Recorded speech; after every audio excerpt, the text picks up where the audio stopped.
You know what I'm saying? I Brother did go like, Shaka, oh, yeah. let me say this before I go. You are Yeah. one of the most dangerous brothers in our community. Why?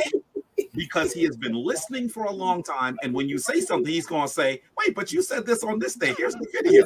And he's going to have the He is one of documentation. the most dangerous brothers in our community. And so I'm excited that you're here. I'm excited that Soneta's audience now knows about you. He was talking to me about Shaka. I thought he was talking about Shaka almost for a second. Because Soneta love him some Shaka Ma'at forever. So I'm just honored that now we have a more global. I know Rob Moore was kind of making a joke, but he was also making a comment. The reality is that this internet is going to allow Africans all over the world to connect on our interest, and that is powerful. That is powerful. Yes. I'm honored to be on. I promise I will communicate with you. I'm watching your shows ardently, Shaka. So whenever you would like me to come and chat with you privately or publicly, please let me know. Yeah. Okay.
I hope you're doing well. The title of this live stream is Was Prophet Muhammad Black? Let me check the sound quality.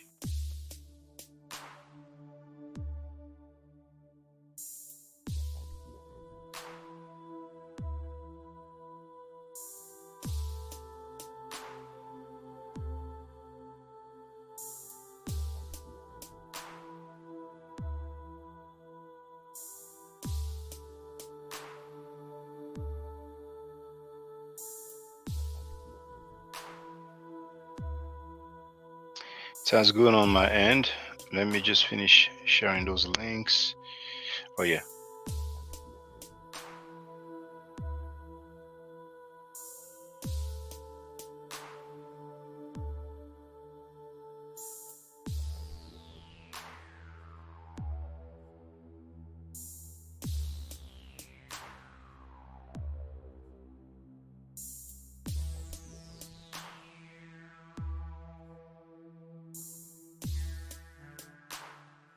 All right. So let me get the fair use disclaimer out of the way. No, not that one. Copyright disclaimer under Section 107 of the Copyright Act of 1976. Allowances made for comment, news reporting, teaching, scholarship, education, and research.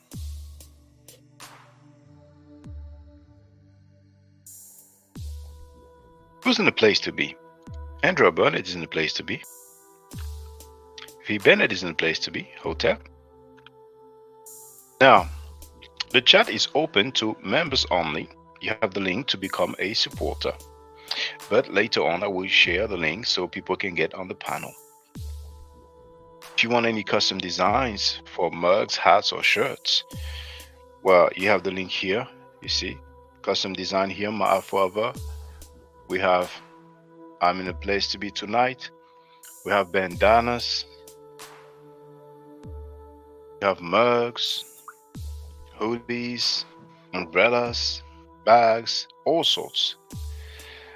Make sure you subscribe, and thank you, Sister Andrea, for telling me that the sound is good. I appreciate that, as usual. Make sure you subscribe to my second channel. Sometimes I live stream only on my second channel, or sometimes I live stream on both, and the chat is open to subscribers on my second channel. So it's worthy for you to do so. You have the link to the video called Kemet and Ma'at, which has over 403,000 views. Okay, it's less than an hour long, so if you're interested, feel free. If you're not interested, it is what it is. Now, I want to have a look at one thing quickly.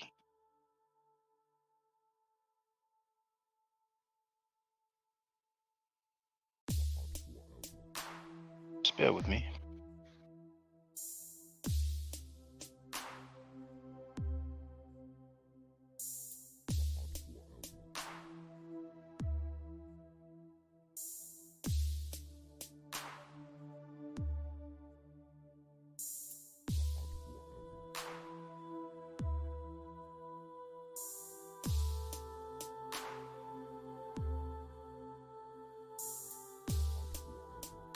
Check the name. One moment. Bear with me.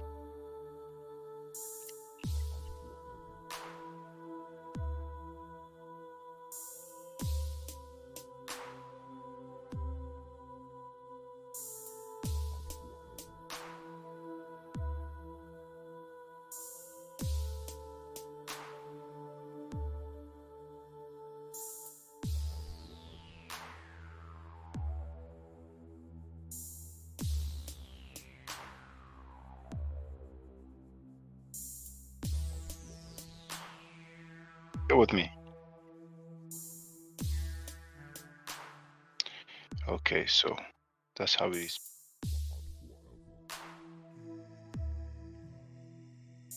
There's a news that came out about a teacher who pled guilty for sexual misconduct with a minor, but she avoided prison. So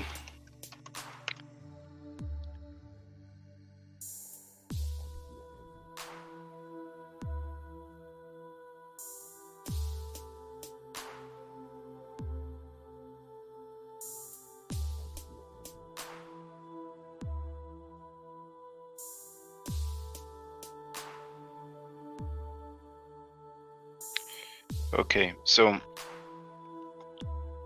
we have the Daily Mail that talks about it. We have also the New York Post, but here is the Daily Mail, and here the New York Post.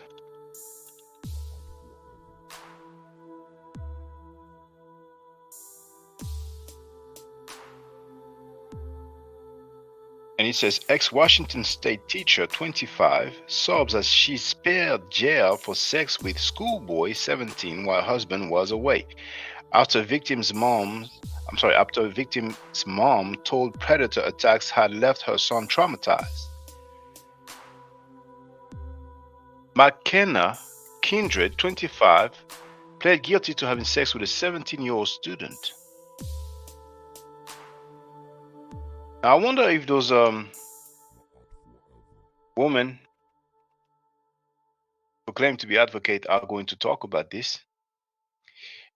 Now, the guy was 17, so he was 1 year, prior, 18 years old, which in many places is considered, an adult, some places is 21, but that's a school teacher, you know what I'm saying? But she was quite young. She was 25, so we have what, 6-year difference? What, I cannot even count anymore. 6 years difference. No, it's like a that's 8-year difference. Okay, but we know that there are many feminists gone bad, right? If it was the other way around, if the teacher was a male and the student was a female, most likely they would have talked about it. But some feminists gone bad never criticize women, regardless of what they do. So we will see, we will see. So Kindred had been free on bond since her initial arrest in December 2022. The student came round to her house and had sex while her husband was away. So I don't need to continue. You have the link. You can feel free. All right.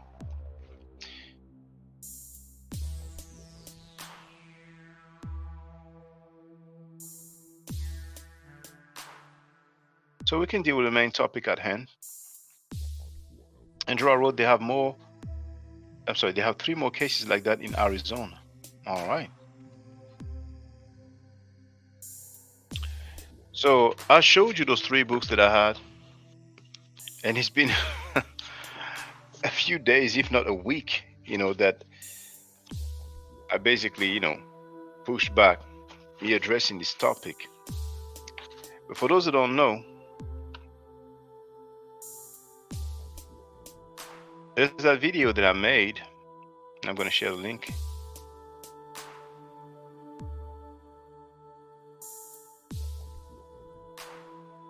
And it is called Umar Johnson Said Prophet Muhammad Was Black. That was 13 days ago. So, 2 weeks ago. Here's the link. And there was quite, a fair bit of comments, So actually, before I went live, I responded to every comment, or nearly all of them, and I gave them the link to this live stream. You know what I'm saying? So, I'm going to deal with that claim, those people who claimed that Prophet Muhammad was black.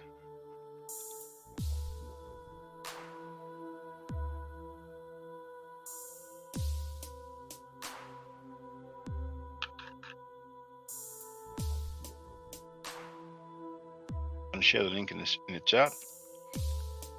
An article that I wrote a while back. I will call it a scholarly article, but let's say, an article. Prophet Muhammad scholar according to Islamic sources. Now, this book right here,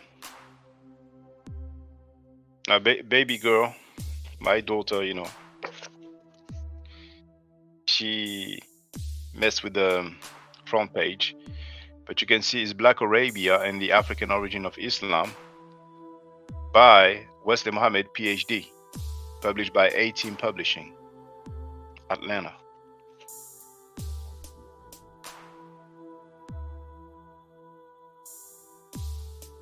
Background, but that's the back cover. But anyway, I also have that book by the same author called God's Black Prophets. Damn, I wish it wasn't like that, But anyway, by the same author, you see at the bottom, Wesley Muhammad, PhD. And there's another book that a lot of people have used called The Unknown Arabs by Tariq Berry. See? So, let's deal with the article.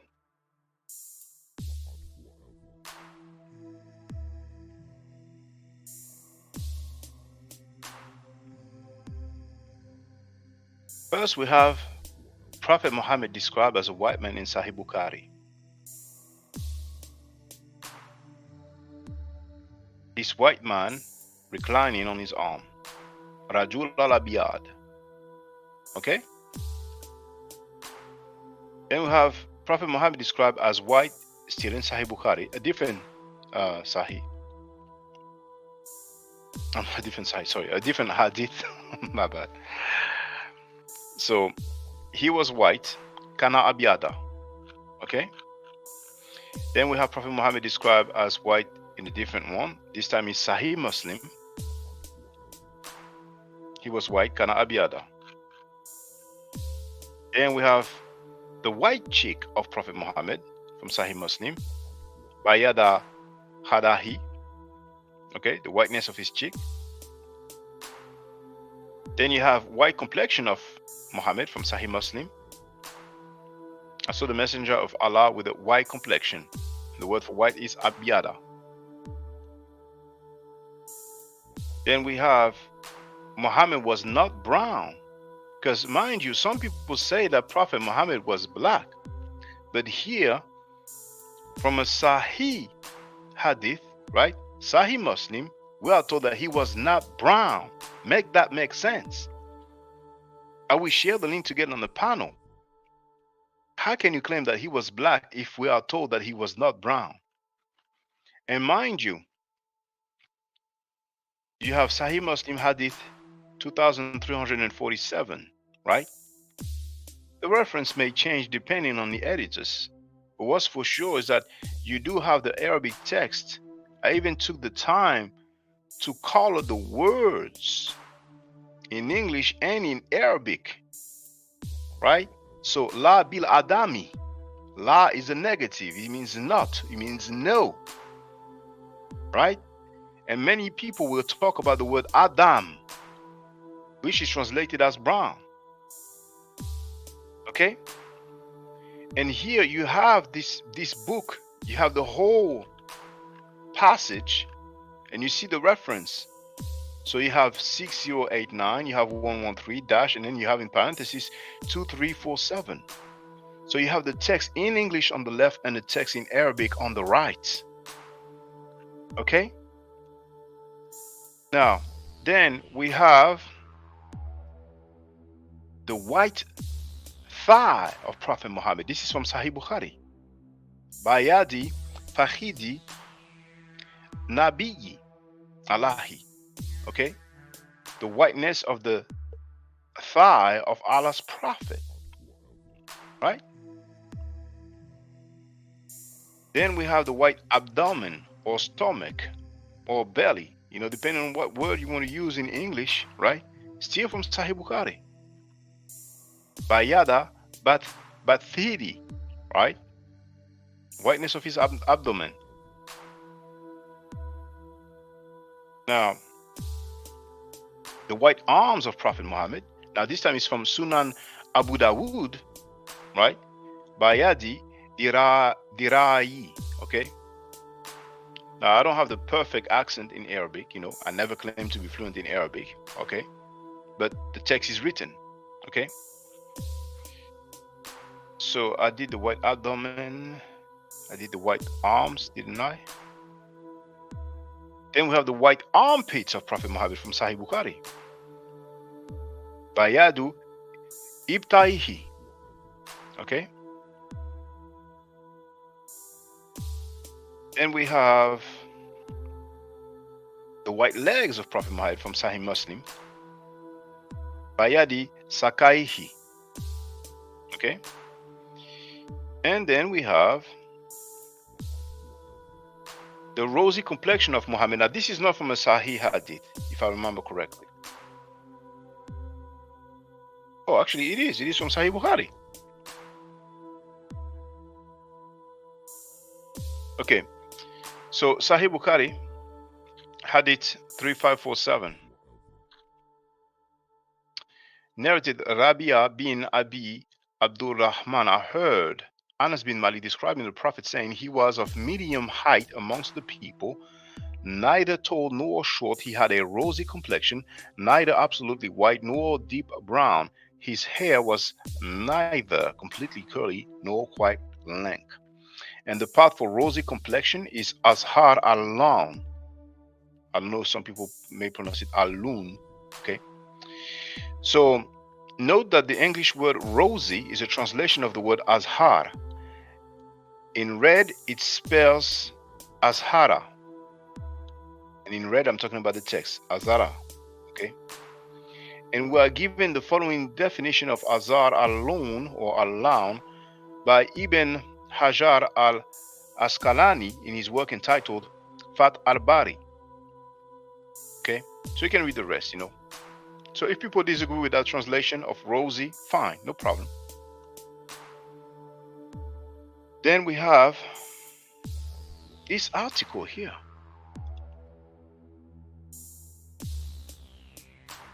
Why some people claim that Prophet Muhammad was black-skinned.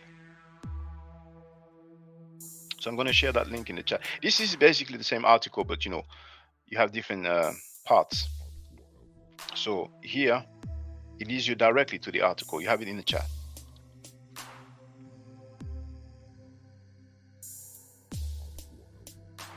Why some people claim that Prophet Muhammad was black-skinned? Mainly for two reasons. They are practicing linguistic acrobatics with the word abiyad. There it is. You should make sure it's sharing well. Yes. They are practicing linguistic acrobatics with the word abyad, which is the main word in Arabic for white, by claiming that it actually means black black and noble. For that matter, they are using a quote from Ibn Manzur's Arabic lexicon called Lisan al-Arab. They are using a hadith from Sunan al-Tirmidhi where Anas bin Malik described Muhammad with the word asmar, which means brown. Here is why they claim that abyad means black and noble. In the book God's Black Prophet, page 74, Dr. Wesley Muhammad wrote, Syrian scholar Shams al-Din al-Dhahabi, died 1348, affirms, when Arabs say so and so is white, abyad, they mean a golden brown complexion with a black embellishment, al-hinti al-loon bihili yasuda, like the complexion of the people of India, brown and black, asmar wa adam, i.e. a clear, refined blackness, sawad al-takrur. What's interesting is that here we have a quote from someone who died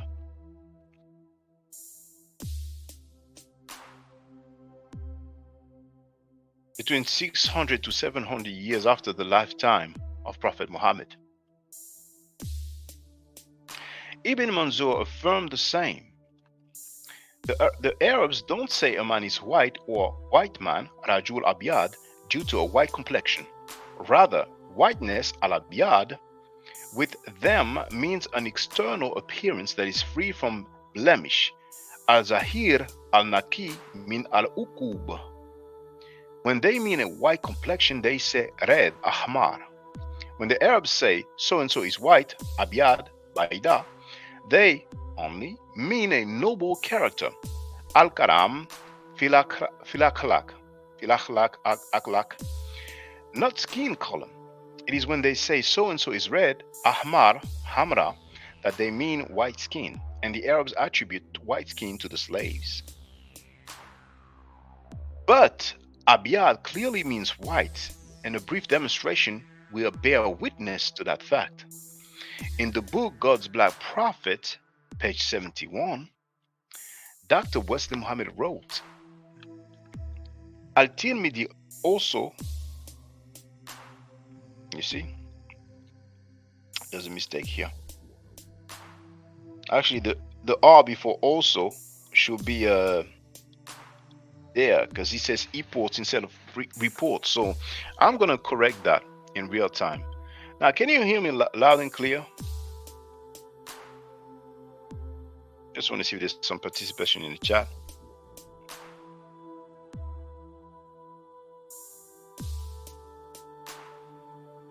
And you know what? I'm going to open the chat to everybody.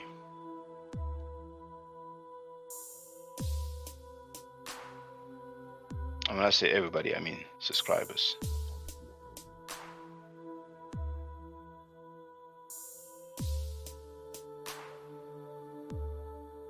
The chat is open to subscribers, so feel free.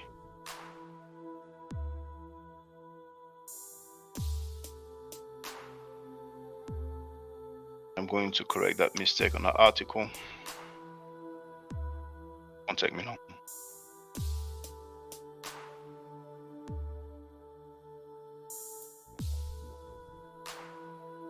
Thank you, Sister Andrea, for telling me you can hear me well.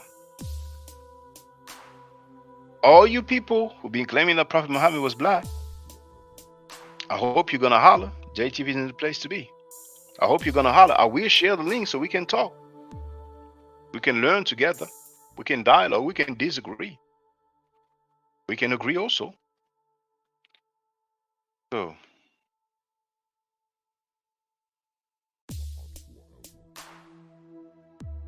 I4 diverse. Okay, English.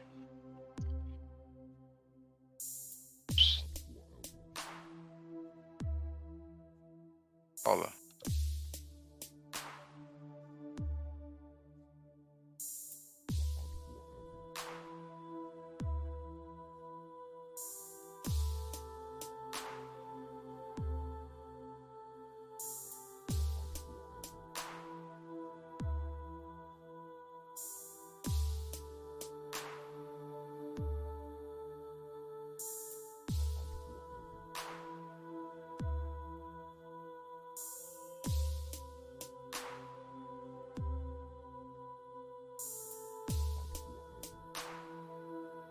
Page. I'm almost finished. I've created it now. I have to upload the page so it appears.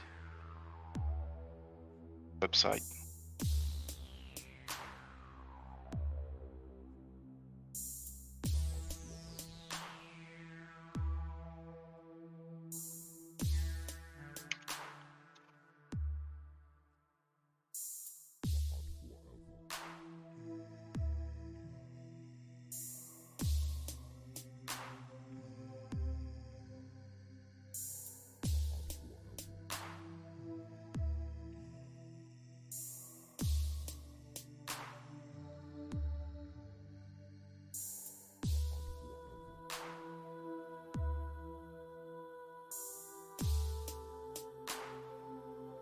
And the last time I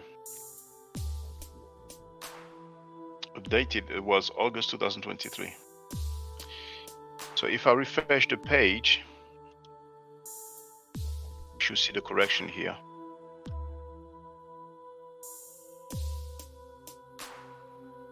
Oh, not yet.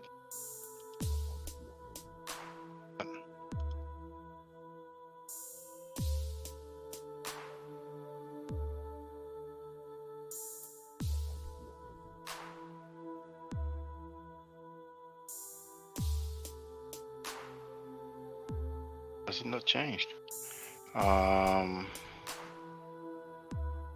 don't like when it does that. Shouldn't take time, so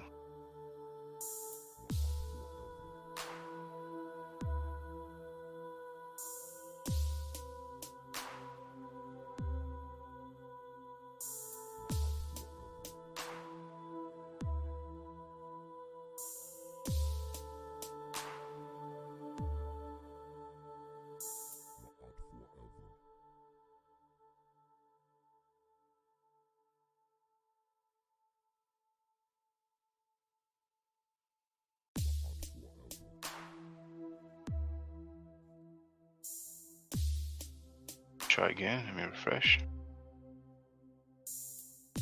Oh my goodness.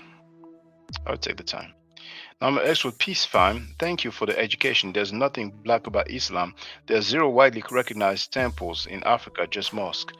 Like there aren't any real pyramids in the Near East.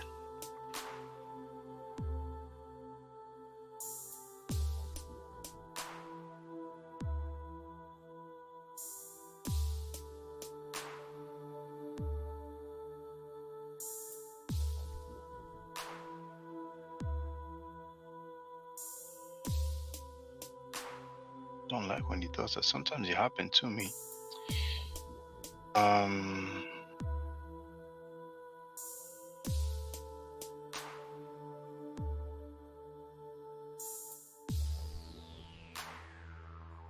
delete the page and upload it. Now if I refresh, it should disappear.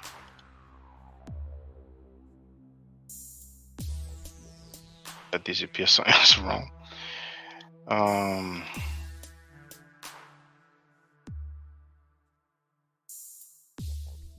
Oh, that's a good. I'll read.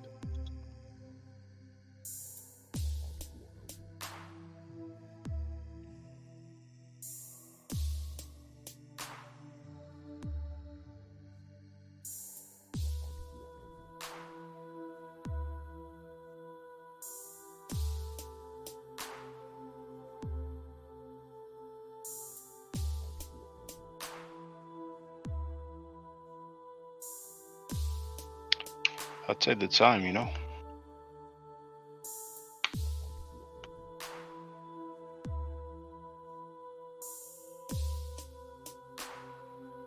Should not be there.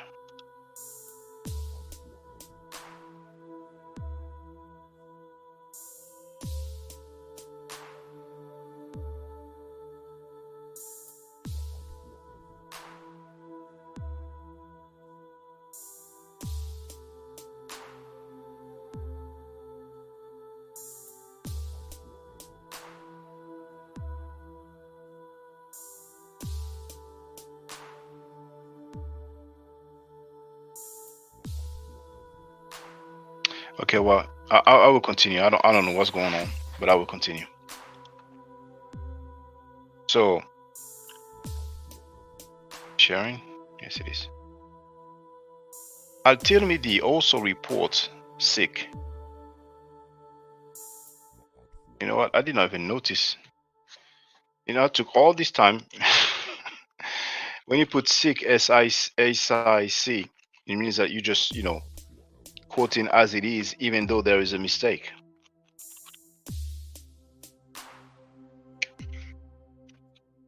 I go on page 71.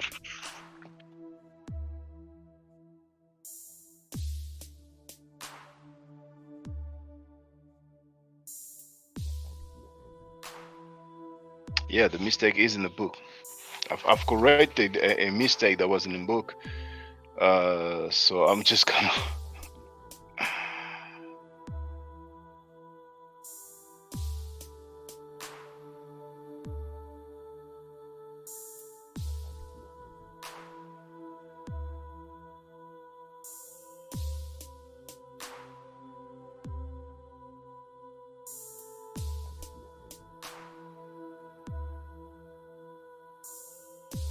I took all this time.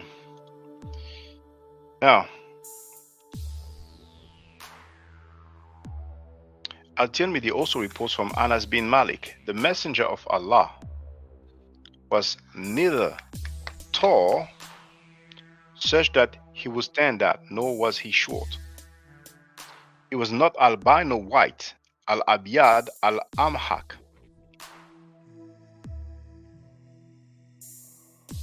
I don't know why you have the S here and apostrophe, but that's what we have in the book. I'm just verifying as I go along. Here the word for albino is al-amhak. Since it says that Prophet Muhammad is not albino white, it obviously shows without a doubt that abyad means white. It is not possible that al-abyad al-amhak means albino black, not even albino brown, let alone albino noble. Everybody knows that albino is something very white. And unfortunately for the adepts of linguistic gymnastics, the description of Prophet Muhammad not being albino white is found in many hadith. For instance, in Sahih Muslim Hadith 2347. And here you can read it. It was narrated that Anas bin Malik said the messenger of Allah was neither very tall nor short, and he was neither glaringly white nor brown. And this part in Arabic is Laisa bil abiyadi al-amhaki wala bil adami. And it is also found in Sahih Bukhari Hadith 3547 and 3548. Now, if I'm not mistaken, the plural of hadith in Arabic is ahadith, but never mind. Here are other examples demonstrating that abyad clearly means white.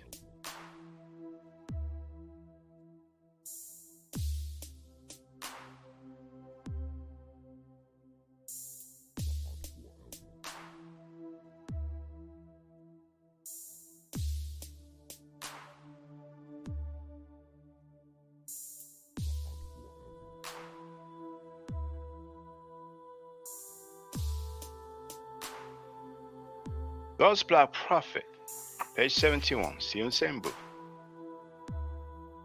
Check of the chat. Okay.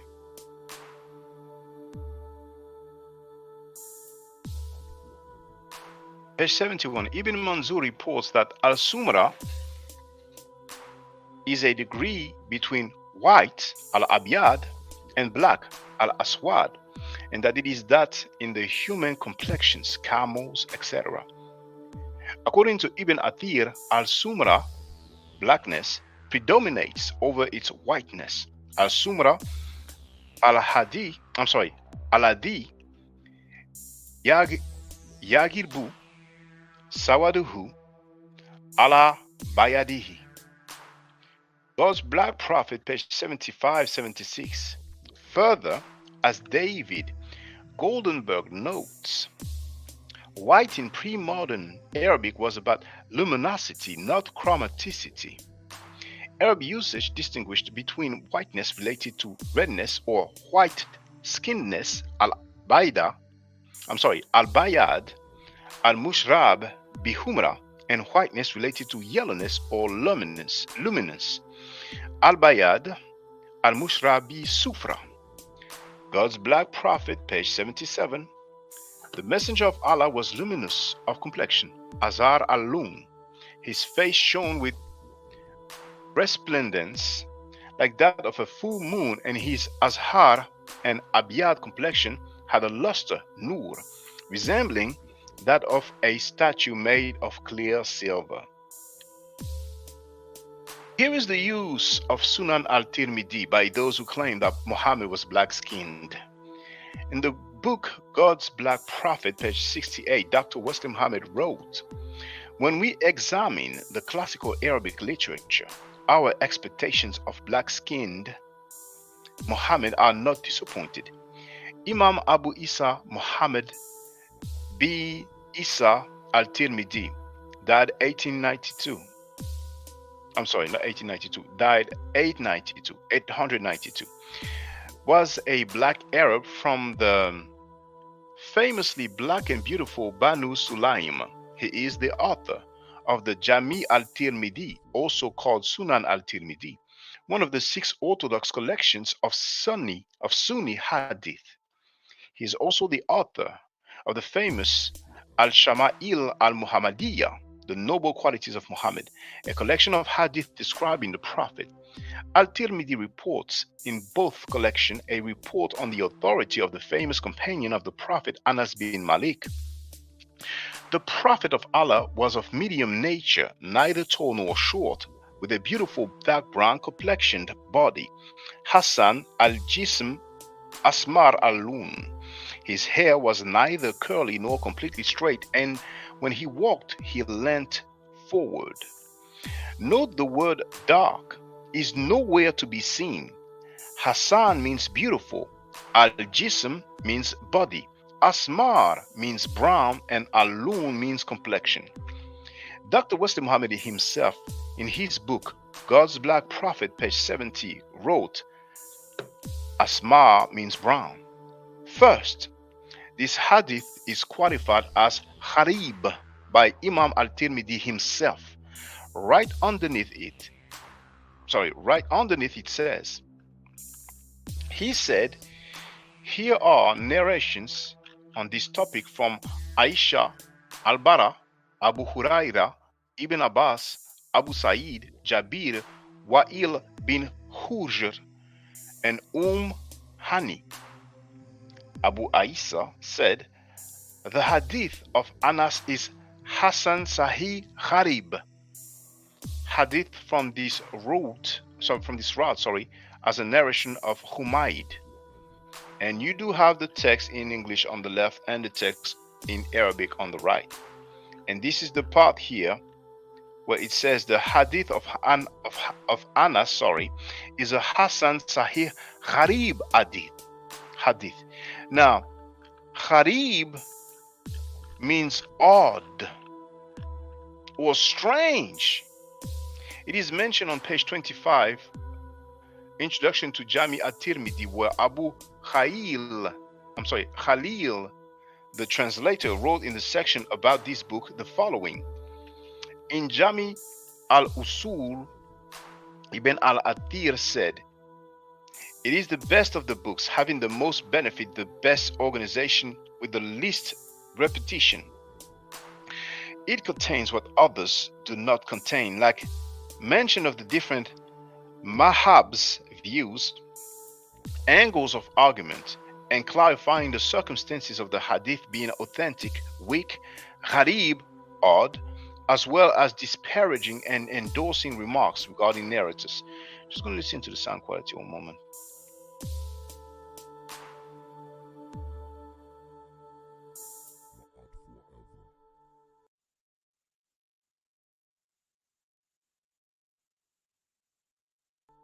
Okay, sounds good. Now we have down anymore. Oh, okay. So we have Yakanan in a place to be. Peace to you. He wrote, Asmar means black, if I'm not mistaken. It means brown. And if anybody want to claim that Asmar means black, then they can feel free. They can type their reference, And once again, I will share the link so we can get, everybody can get on the panel as long as they come up. So you have the part of the book, This is basically a picture of the book, right? And you have the part that I read, okay?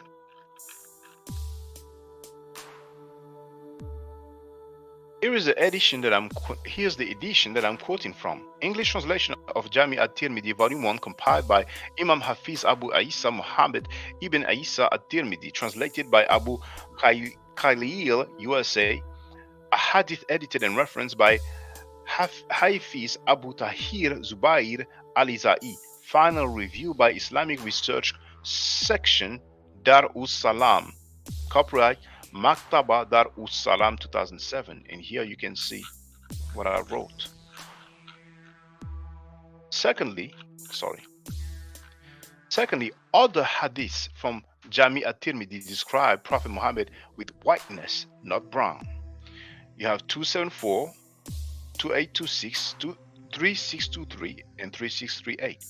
Thirdly, it is reported that Anas gave descriptions of Prophet Muhammad as being white on several occasions in Sahih Bukhari and Sahih Muslim. Sahih Bukhari 63, 371, 1031. Sahih Muslim 3325, 4437.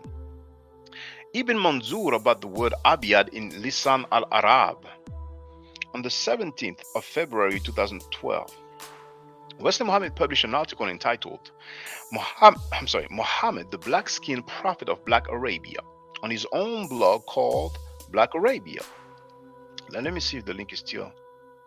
Yeah, so I'm going to share the link. Wesley Muhammad's blog article. Now maybe it was modified still. I gave you the date. And you can tell that this article was written a decade ago. Actually, 12 years ago. Here you have the link on the website. Muhammad, the Black-Skinned Prophet of Black Arabia. Okay, so maybe in 12 years it has changed some things, but you have the date when I reviewed it. So this link was still valid as of 2021, February 12. Here, Wesley Muhammad wrote, Ibn Manzur reports in his Lisan al-Arab that al-Sumra is a degree between white al-Bayad and black al-Aswad. And it is that in the context of human complexions, camels, etc. Therefore, we have once again a proof that the word Abiyad/Bayad means white. That is how Wesley Muhammad himself translated it, and Sumra cannot be a degree between black and brown. Between black and black. If we were to consider that Abiyad means black, right? Here is a screen capture of Wesley Muhammad's article. Here, Wesley Muhammad himself showed a white square and he wrote Abiyad/Bayad and he put white in parentheses. But they've been trying to do linguistic acrobatics and linguistic gymnastics and claim that Abiyad/Bayad means black. Then you have Asmar/Sumra, which means brown. So that PhD in Islamic Studies himself says that Asmar means brown. Here is the definition of Asmar in Ibn Manzur's Lisan al-Arab as quoted in the website, the Arabic Lexicon, Hawramani. Right, and I'm going to share a link.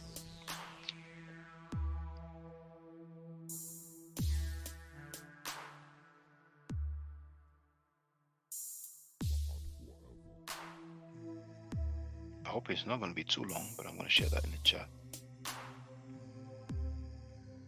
We have way less people now that we're doing scholarship.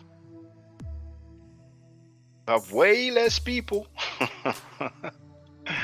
You have it in the chat. When you be beefing, they're here. You have the link in the chat. So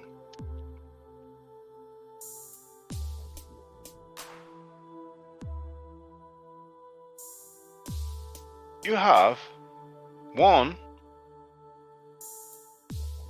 Al-Sumratu.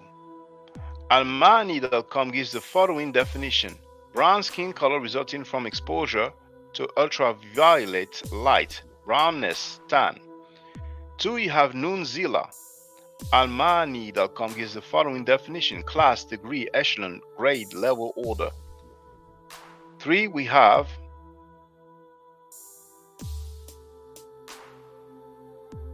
Al-Bayad.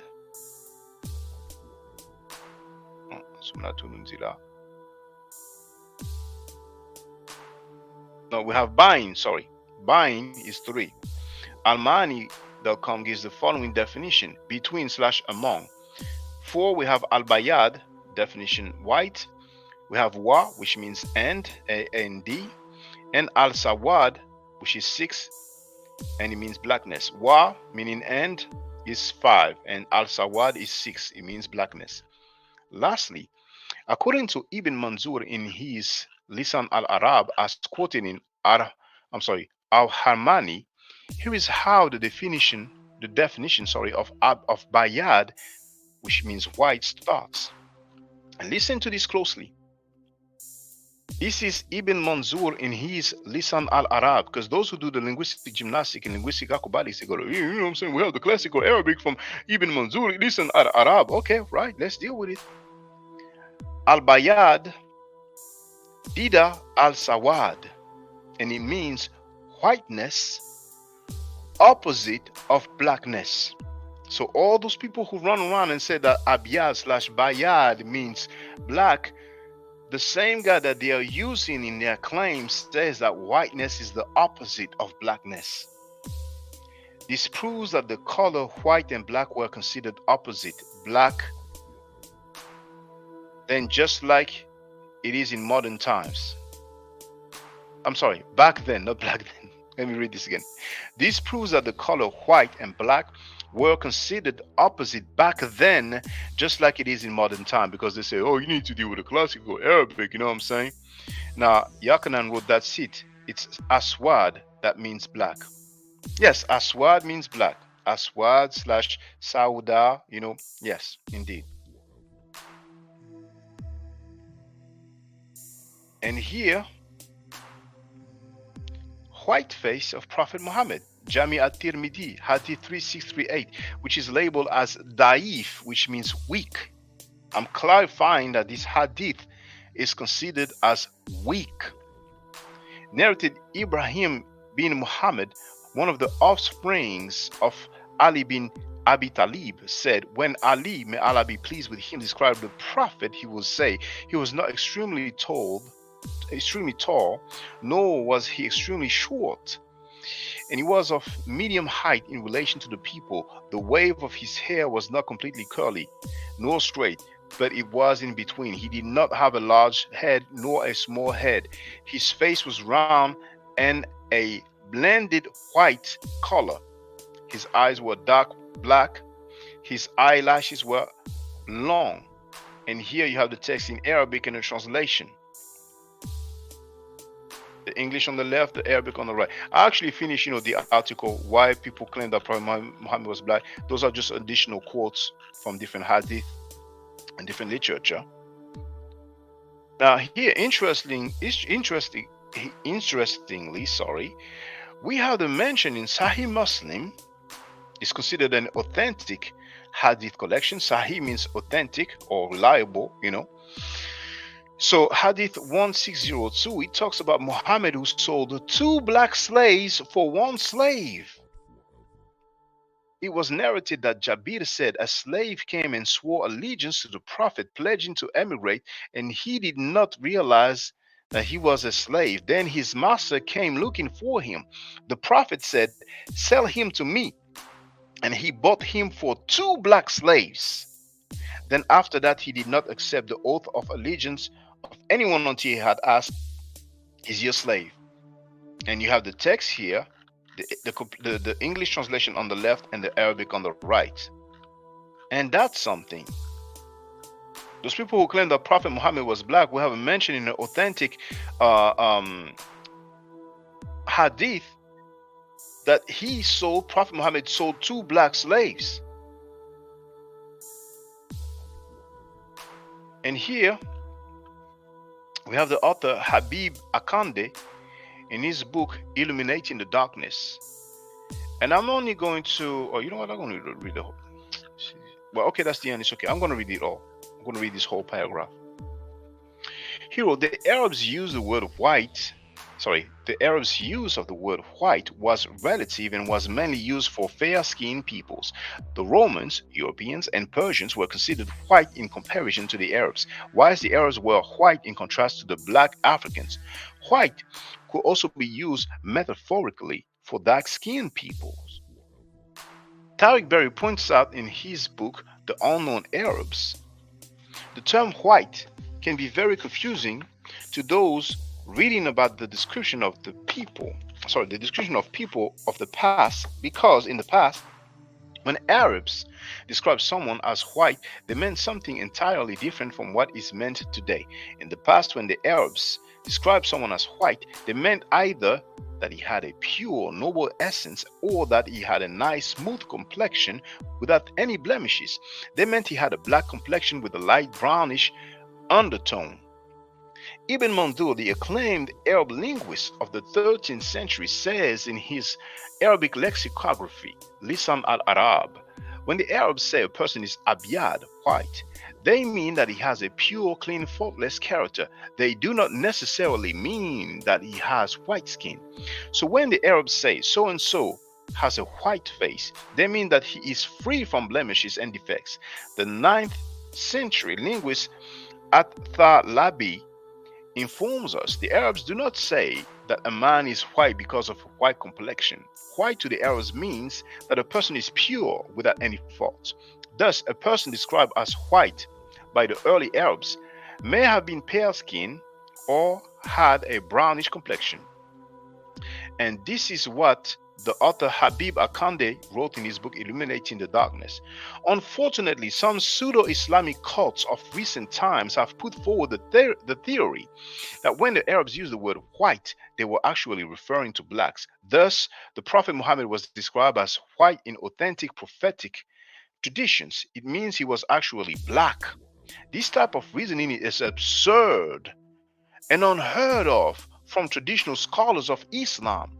Traditional scholars of Islam are in agreement that the Prophet was most certainly not black or African, as pseudo-Islamic groups propagate in modern times.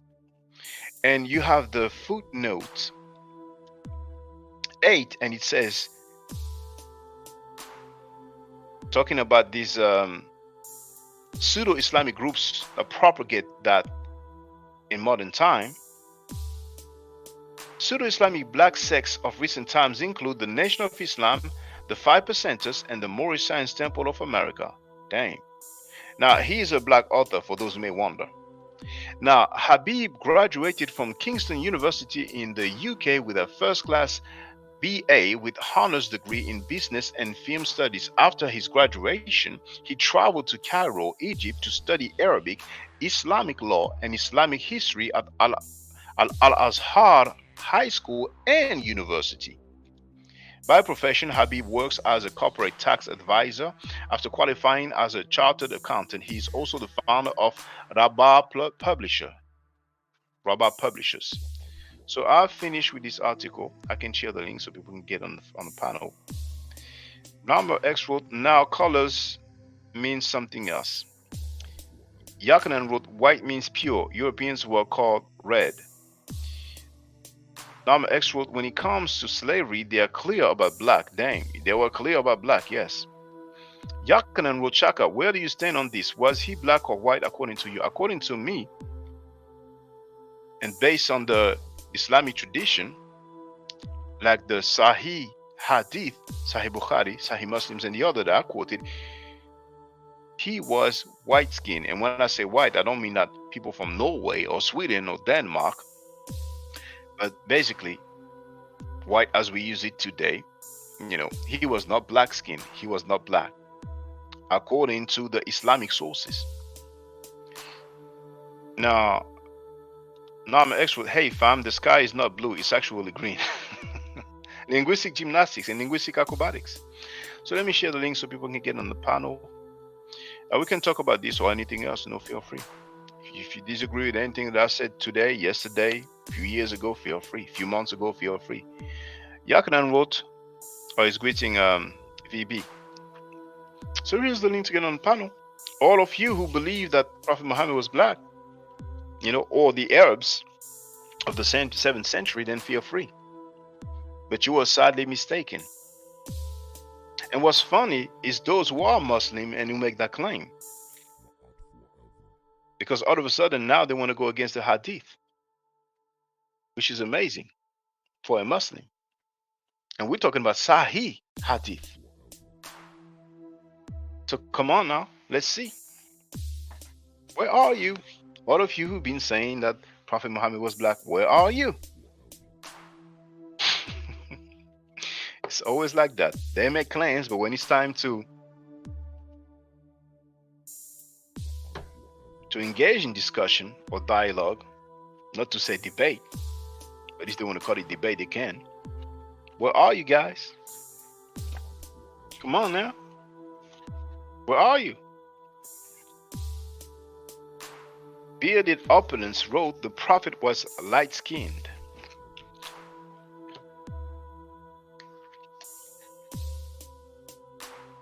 Well, I don't know if you arrived recently, but my stance is that Prophet Muhammad was not black and the Arabs of the 7th century were not black. That's my stance.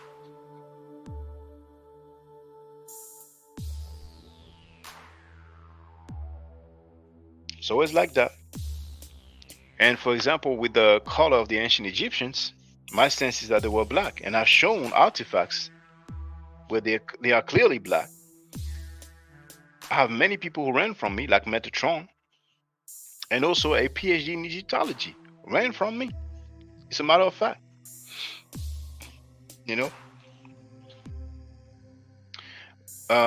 Bearded opponents wrote, not dark skin, rather your complexion. You have to have knowledge of the Arabic language. I have knowledge of the Arabic language. Do you have knowledge of the Arabic language? Now, you must have arrived recently. Do you want to get on the panel and we can talk about this? Because I read the Arabic language where Prophet Muhammad is described as white, not light skin, white, abiyad. Baida, Rajul abiyad, this white man. Rajul means man.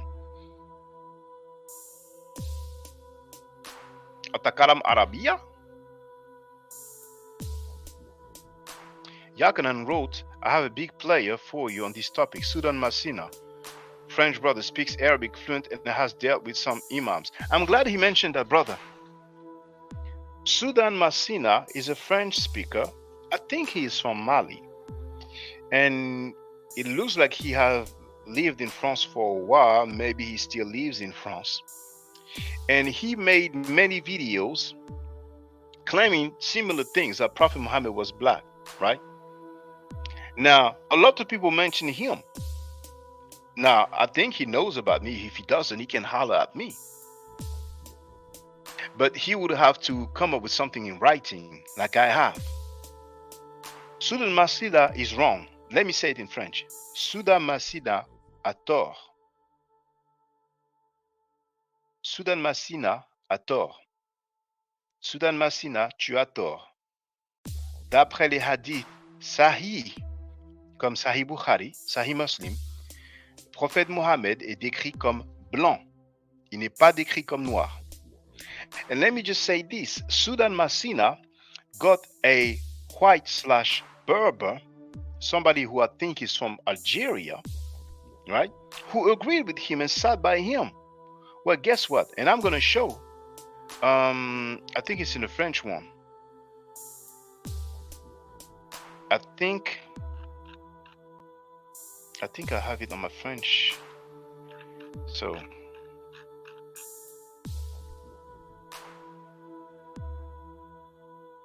bottom.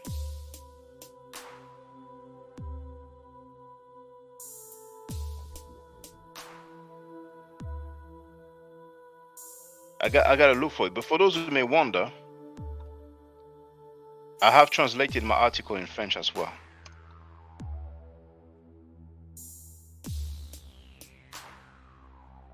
So those who know Soudan Massina can send him this. Si vous connaissez Soudan Massina, vous pouvez lui envoyer ce lien.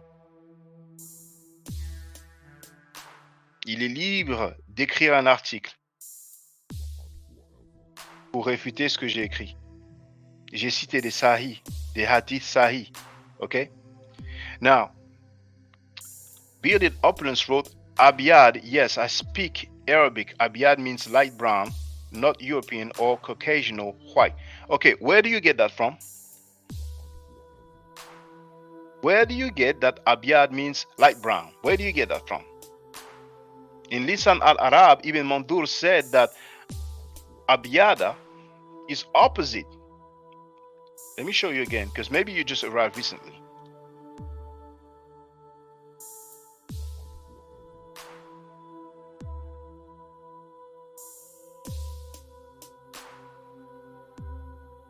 Boom. This is Ibn Mandur, right? Ibn Mandur. Now, if you want to say he was wrong, feel free, right? And he wrote Al-Abyad Dida Al-Sawad, which means whiteness opposite of blackness. Do you want to get on the panel, Bearded Opulence, or you just want to hide in the chat? Yakanan would Sahih Muhammad is Persian, not Arab. The Arab hadith are mostly burned. So which hadith do you follow then? Bearded Opulence with the complexion of lions, camels, and variants of brown with a black overtone. The understanding of the Arabs. Where do you get that from, Bearded Opulence? I showed you my source. I've shown you Ibn Mandur from Lisan al-Arab. I've shown you quotes from Sahih Bukhari, Sahih Muslim. What's your source? Imam al-Hafid ad-Dahabi said, okay, you said the name. What's the book? What's the book called? Is there any hadith that describe Prophet Muhammad as black? There is one hadith that those linguistic gymnastics use to claim that Prophet Muhammad was black. Is that At-Tirmidhi hadith, where indeed you have him, I'm talking about Prophet Muhammad, described as brown, and it is a weak, or I'm sorry, not weak, a strange hadith, odd, gharib. That's the best they could have done. So, okay, and a person's TDI overtone is okay, yeah, okay. Bearded Opulence, can you tell me, is there any Sahih hadith? Because some people bring up hadith coming out of space, like Soudan Massina does. Let me say it in French. Soudan Massina sort des hadiths sortis de l'espace. Ici, des hadiths sortis de l'espace qui ne sont pas sahih. Et il prétend que ce sont les hadiths les plus fiables au monde. Soudan Massina said that those are hadith, the most reliable hadith in the world. And it's not even taken from a sahih collection. So Bearded Opulence, see, this is what they do all the time. Now he doesn't understand English anymore. Now the famous linguist Ibn Mandur, may Allah, outquoted Ibn Mandur, and look, it's on the screen. You see, you're playing games. You're playing games. Ibn Mandur wrote that whiteness is opposite of blackness, and the word for whiteness is al-abyad, which is an alternative of abyad, baida, right? So he's saying this is the same word that you guys claim means black for Prophet Muhammad. That's the word used. Abyad, that's the main word for white in Arabic. You're playing games, but Bearded Opulence, you just repeated what you heard online for years. That's all.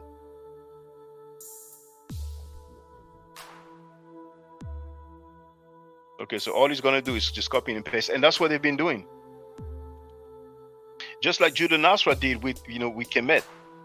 He went online, did some Google scholarship, and then he showed some pictures of a man and a woman being involved romantically, and he claims that these are two men. these claims that this guy Bearded Opulence is typing, you have many websites, many social media. Okay, how can I get on the panel? That's what's up. That's what's up. Now you need to use a webcam. That's a requirement. Here's the link. You need to use a webcam. We need to see your face. No sunglasses. We're in the real world here. Okay. You are welcome. You just need to click on that link here. Chris Medina wrote, Europeans were called black. Where do you get that from? What's the book? Who's the author? Did you get that from Google? So anyway, these claims of Prophet Muhammad being black, there's many posts meaning pale. Okay, so black means pale now. Okay, all right. I heard you. You're probably a Moor.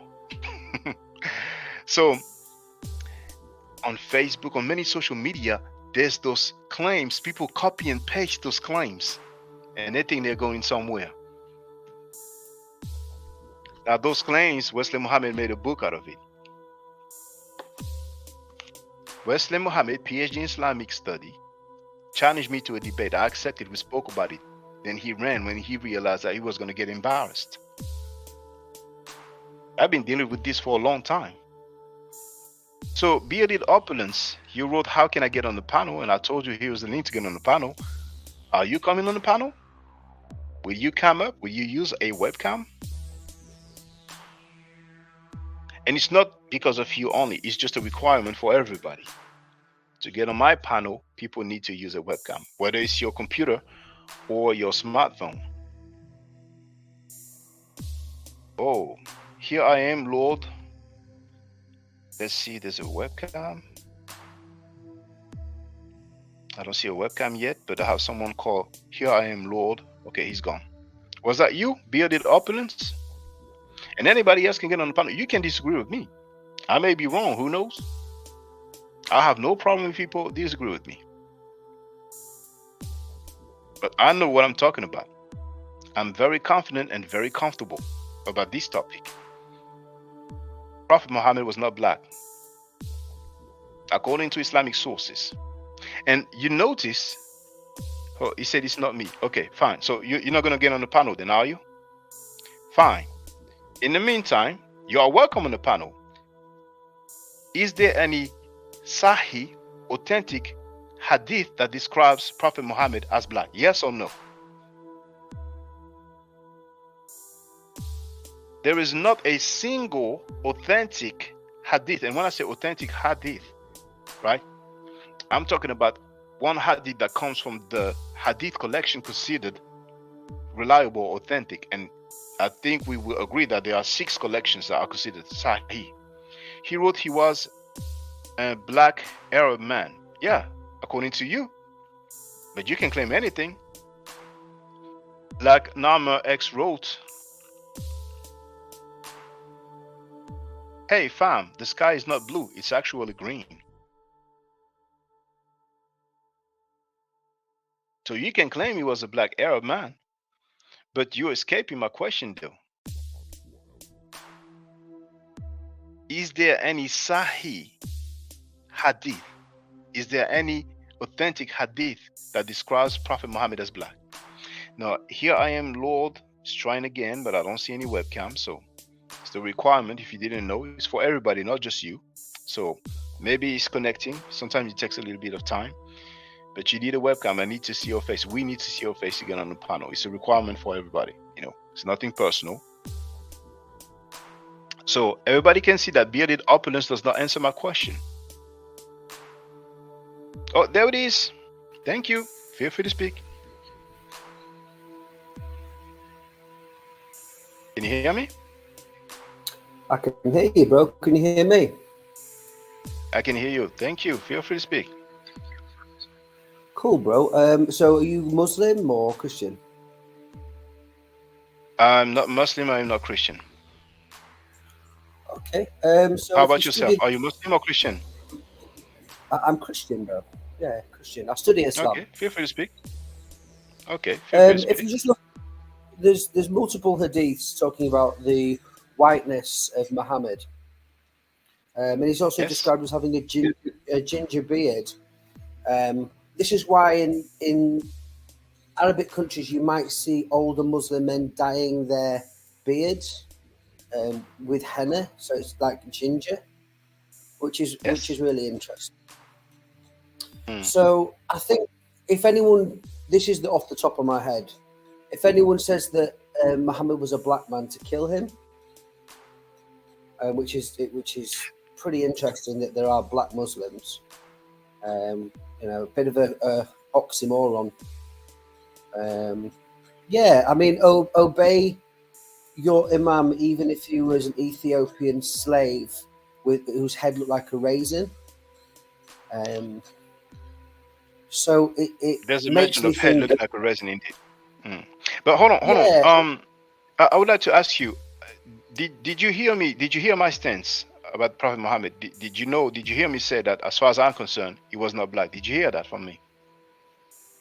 No, I've just literally come onto the stream, paused it, and saw. All right, and okay. about Well, just for your information, the title of this video was Prophet Muhammad black? But my stance is that he was not black. He was white skinned, because that's how it is described in the Sahih Bukhari and Sahih Muslims. You see, and here we have this person here, bearded opulence.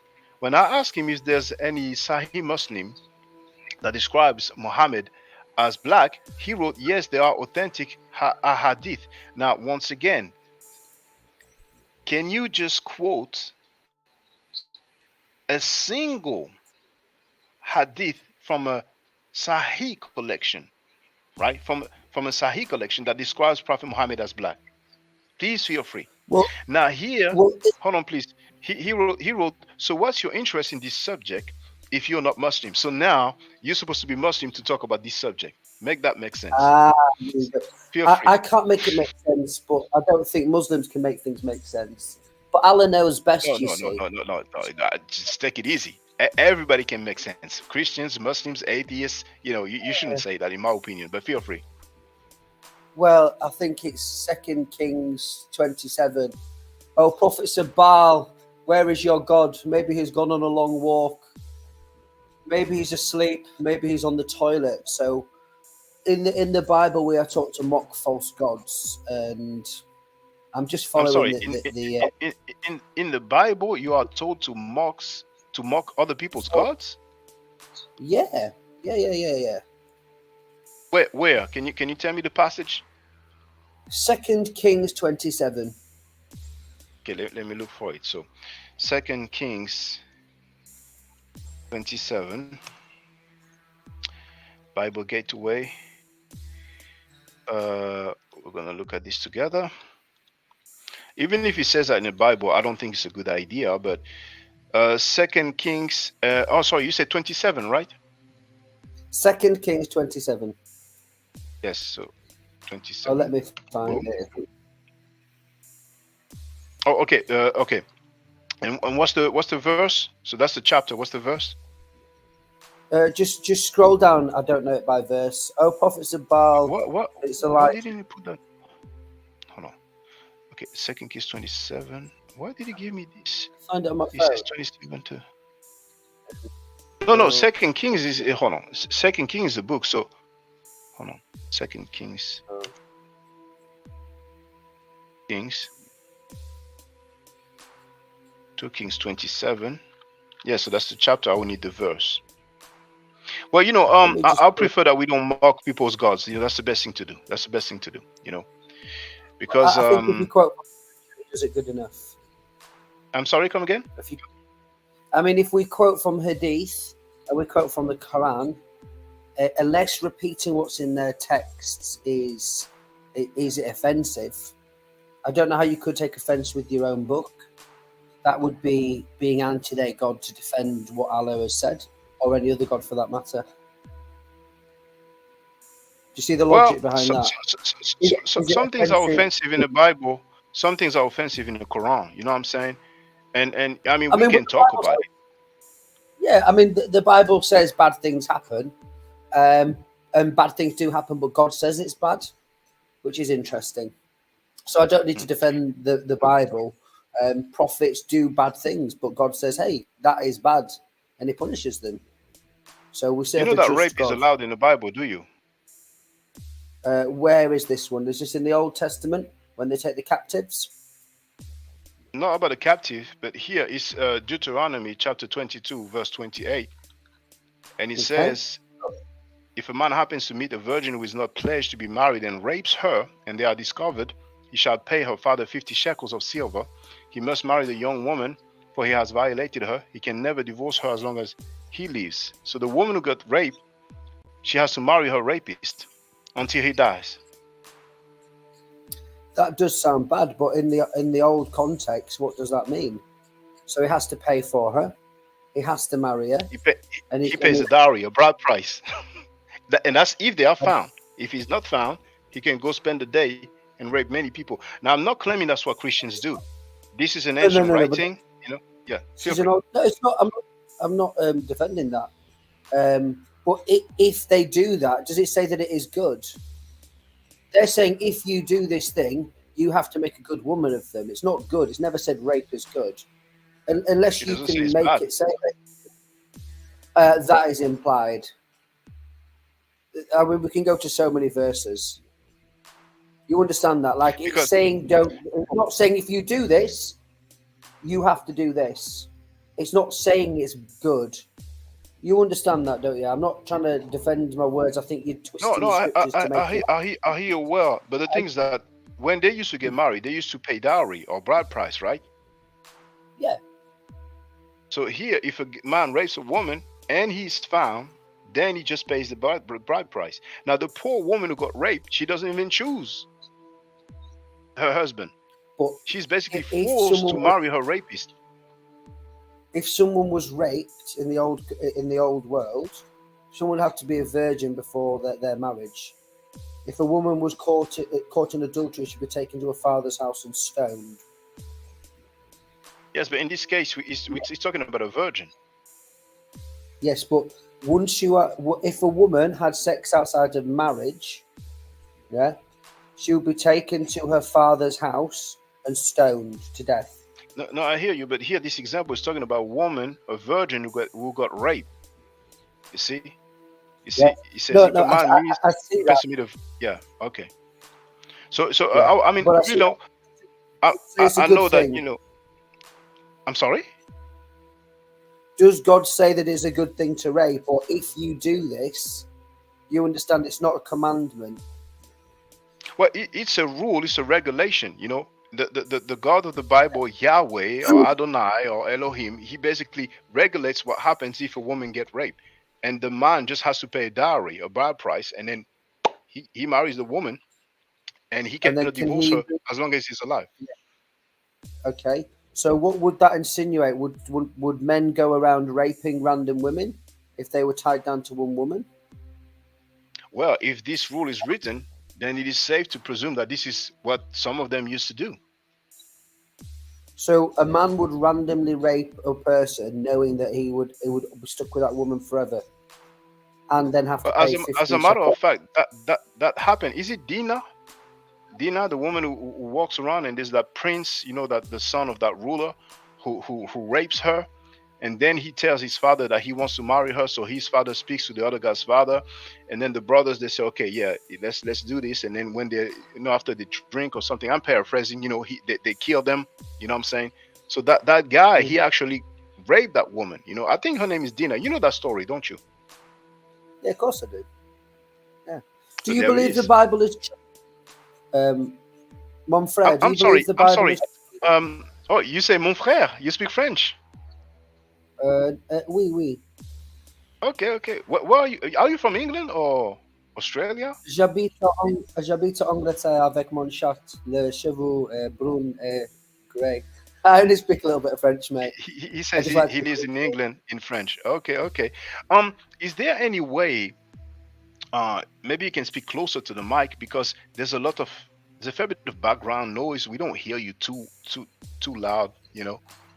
Can you hear me now? Oh, it's about the same. But you know what? I'm going to put the volume down.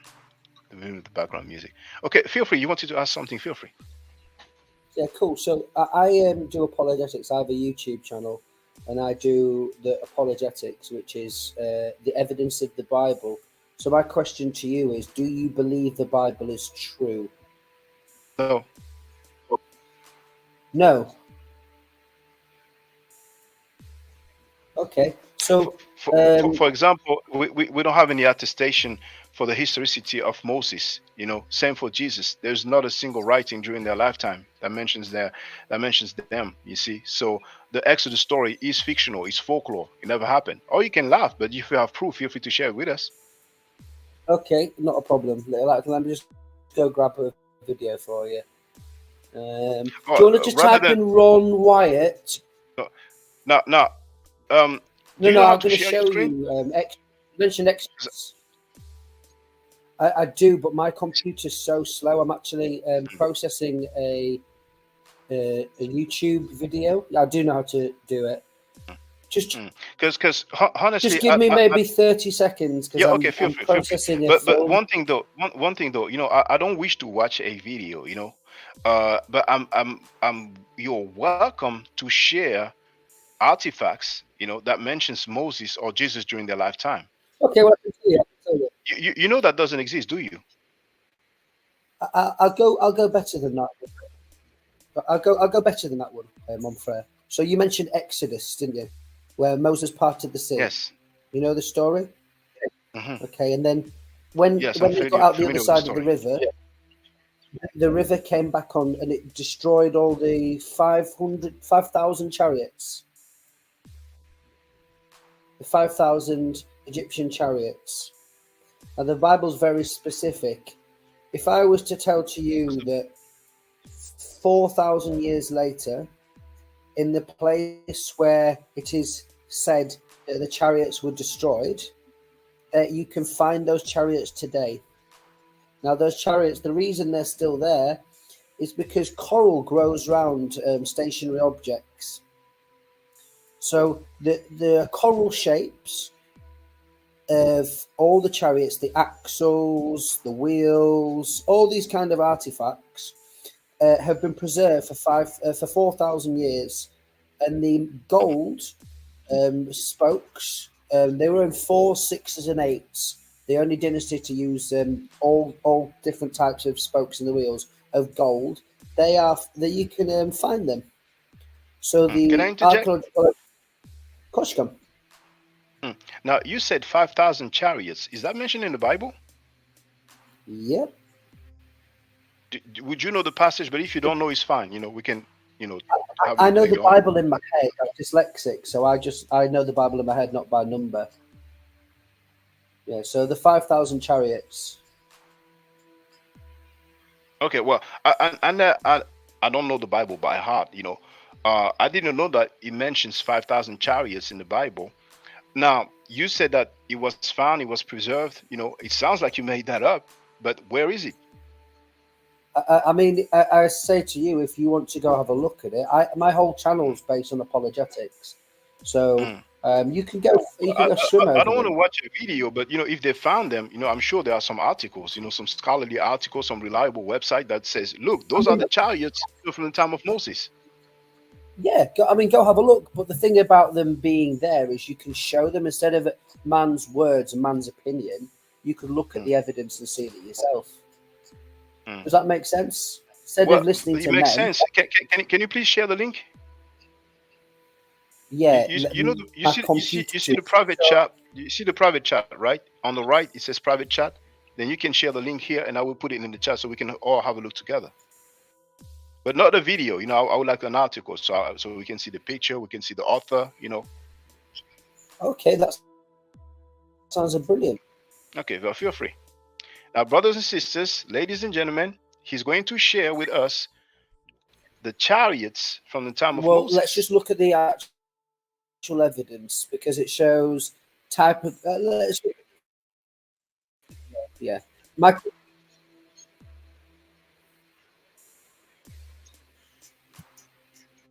you were breaking up, so we did not hear you. I don't know if you can still hear me. Hallelujah. Glory I to just God. heard hallelujah. Just my computer's really slow, so it's just loading up. Okay, no problem. I have time. We can wait. So it may take about a minute. Okay. Now, this article, is he just going to show, Um, or talk about some chariots, or is he going to mention 5,000 chariots? oh, my computer's running really slow because I'm. Oh, my computer. Now, My okay. computer's running. Okay, I presume you Okay, have some cool. friends and some associates, right, who believe the same thing as you. Can you ask them to come here so they can use a better computer and share it with us? Because to me, no disrespect to you, to me that sounds made up. To me that sounds fake. But who knows? I may learn Well, something that today. would be the Bible we mentioned, chariots. Yes, the Bible mentions the chariots, but you said that No. those Do you want? chariots were Shall I observed. type in the video and you can? I'm sorry, come again.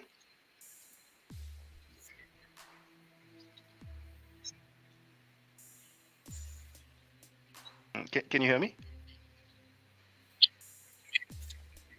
That's cool. I came to my faith. Let me change computers.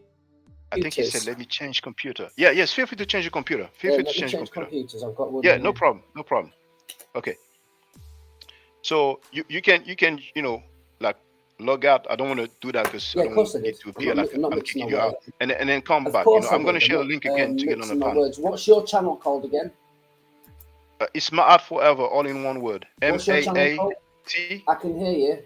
Okay, listen. I'm gonna log in off another computer. Oh, that's you here. Here I Yeah. am, Lord, send me. Yeah, link in chat. Yeah, there it is. I put the link in the chat. Okay, he's going to come back. Well, a nice convo so far. Now I can put the background volume a little bit louder. Yeah, that sounds totally made up to me. This is, but we're going to see. Who knows? I may learn. We're going to see the chariots. But mind you, in the first place, I was asking for attestation for Moses or Jesus during their lifetime, But now we're going to deal with chariots. Fine, we can deal with anything. Now, in the meantime, now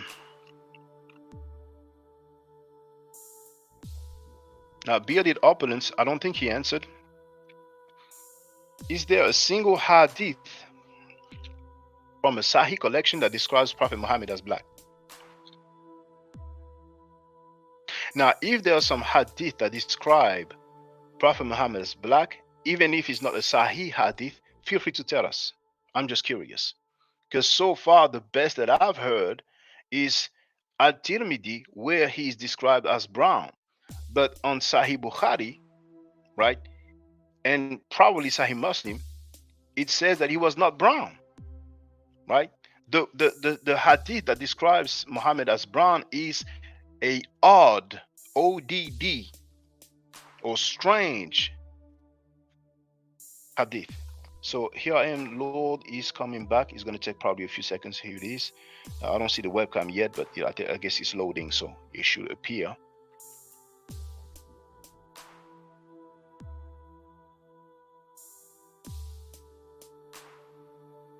Send me a private chat. Well, he sent a link to the video, but The link in the chat, it's a 9-minute long video. Private chat. He sent a link to the video. The sound is better now.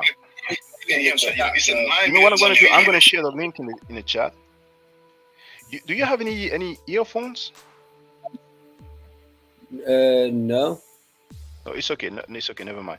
Now, this is the link to the video he's put in a private chat. Exodus of the Red Sea, the discoveries of Ron Wyatt. And on top of that, not only I don't really like to go to videos, I rather deal with the artifacts, but sometimes there's copyright issues, so if I play them, but because there's many videos like that make claims, but you don't have any link to an article about those chariots? Well, an article wouldn't prove it. It's man's word. I do apologetics. So we can go all day on the evidence of the Bible. But if you were to play the link, because the Christian, I don't think they put copyrights on it because they want this information out. I've used these videos for years. So it's up to you, but it would... okay, now it's 9 minutes long. It's 9 minutes long. Would you know the timestamp more or less? Because I don't wish to watch a 9-minute long video, but you can skip through. But because it's a place, multiple people take videos of it. It doesn't need one video to do it. So if it's up to you, but I'm not defending it. I'm saying have a look. You tell me. Okay, well, let's hope I don't have any copyright issue then. Okay, let's go. Don't turn your sound down.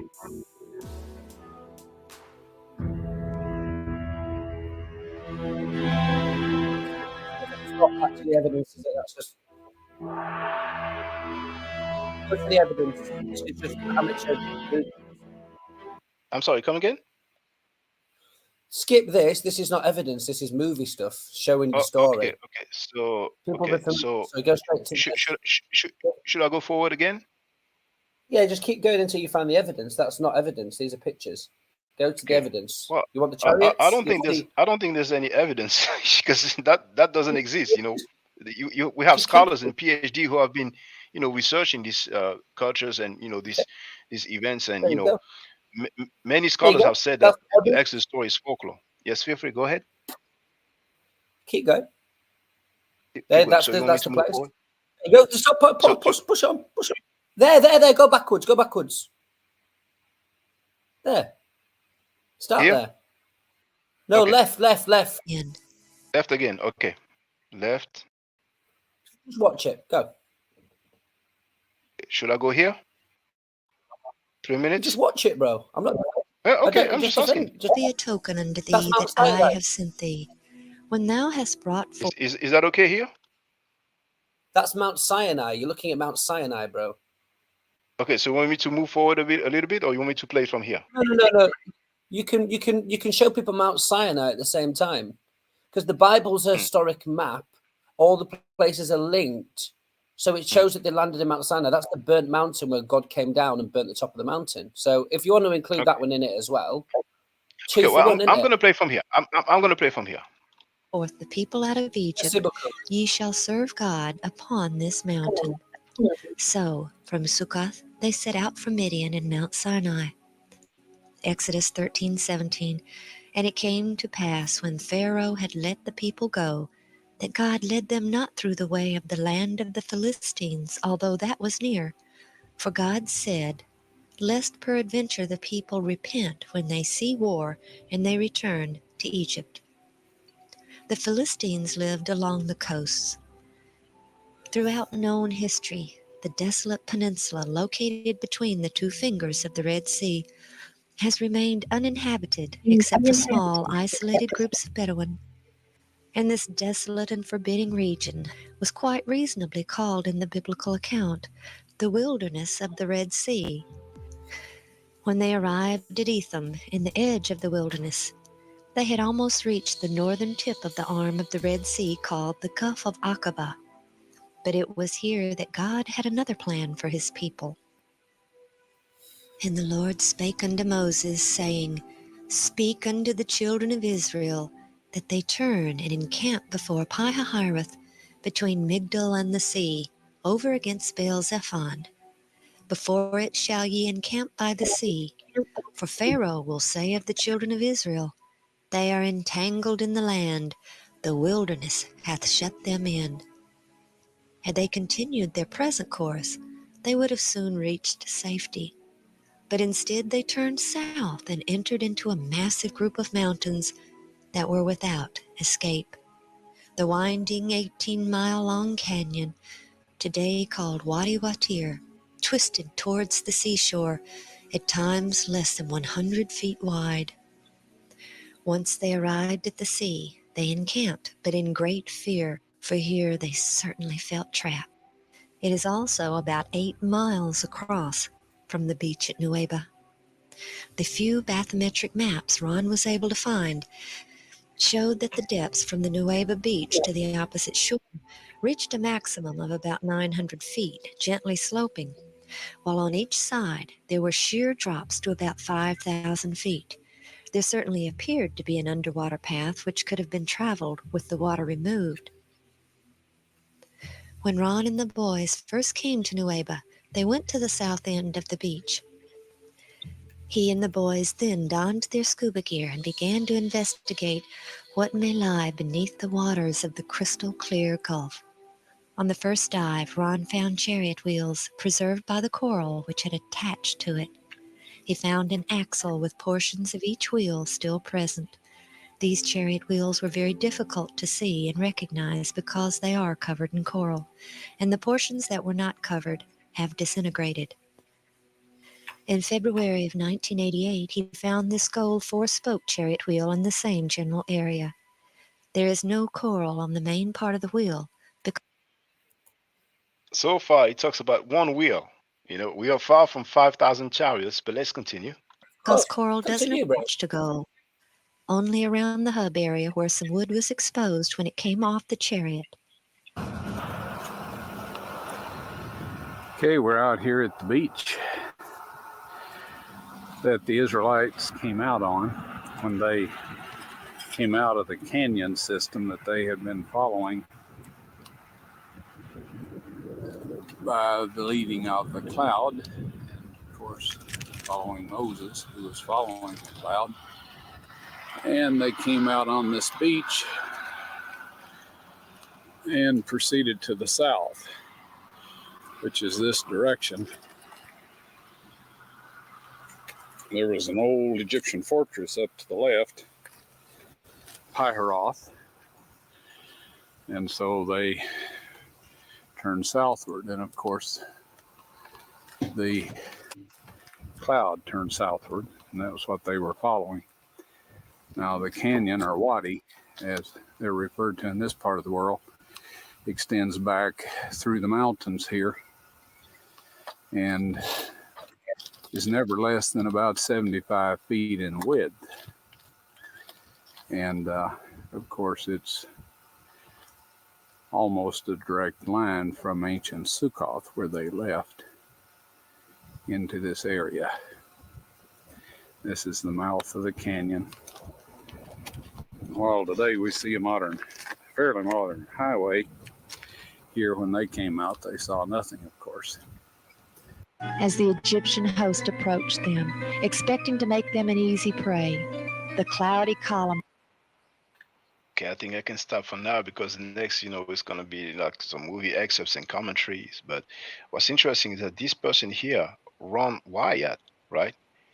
That's his Wikipedia page. Let me put the music back on. You still there? Here I am, Lord. I can't see it yet because my computer's this slow, individual. we're looking at the evidence. Do you trust Wikipedia? But we didn't see any evidence, did we? Well, you could continue. But so far, we didn't see any evidence. Yeah. Can you use your webcam, please?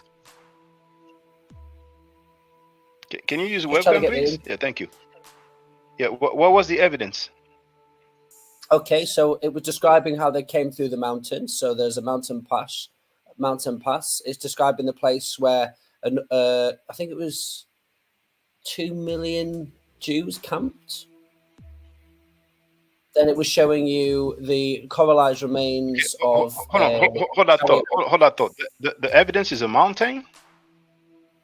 Well, no. The area for them to camp, where they said they went through, it describes their journey. There is a place. Do we have any records? Well, it's a physical place, mate. You can go there. A place is not a record. But it's better than a record. Okay, so basically, do we have any mention of Moses during his lifetime? A contemporaneous mention of Moses during his lifetime? Do you know what Moses' name was in Egypt? Moshe. In Egypt, I don't know, but according to the Bible, he was called Moshe. According to the tradition. Okay, but in Egypt, he was the second most powerful man in the world. He was raised up, wasn't he? Taken into the Pharaoh's house. No, in Egypt, there's no record of Moses. He never existed. Historically, there's no attestation of Moses. In the Bible, there is a story about Moses, but outside of the Bible in history, that does not exist. That's what I'm asking you. Can you name a record that mentions Moses during his lifetime? So Moses is one of the most famous people in the historical records. No, in a biblical record. Well, please tell me what is the name of the record? Well, okay, look, watch this one. Let me go onto my other computer because this computer is really slow. Okay, feel free.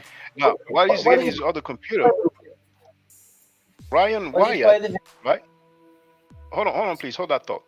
I've shared the link in the chat.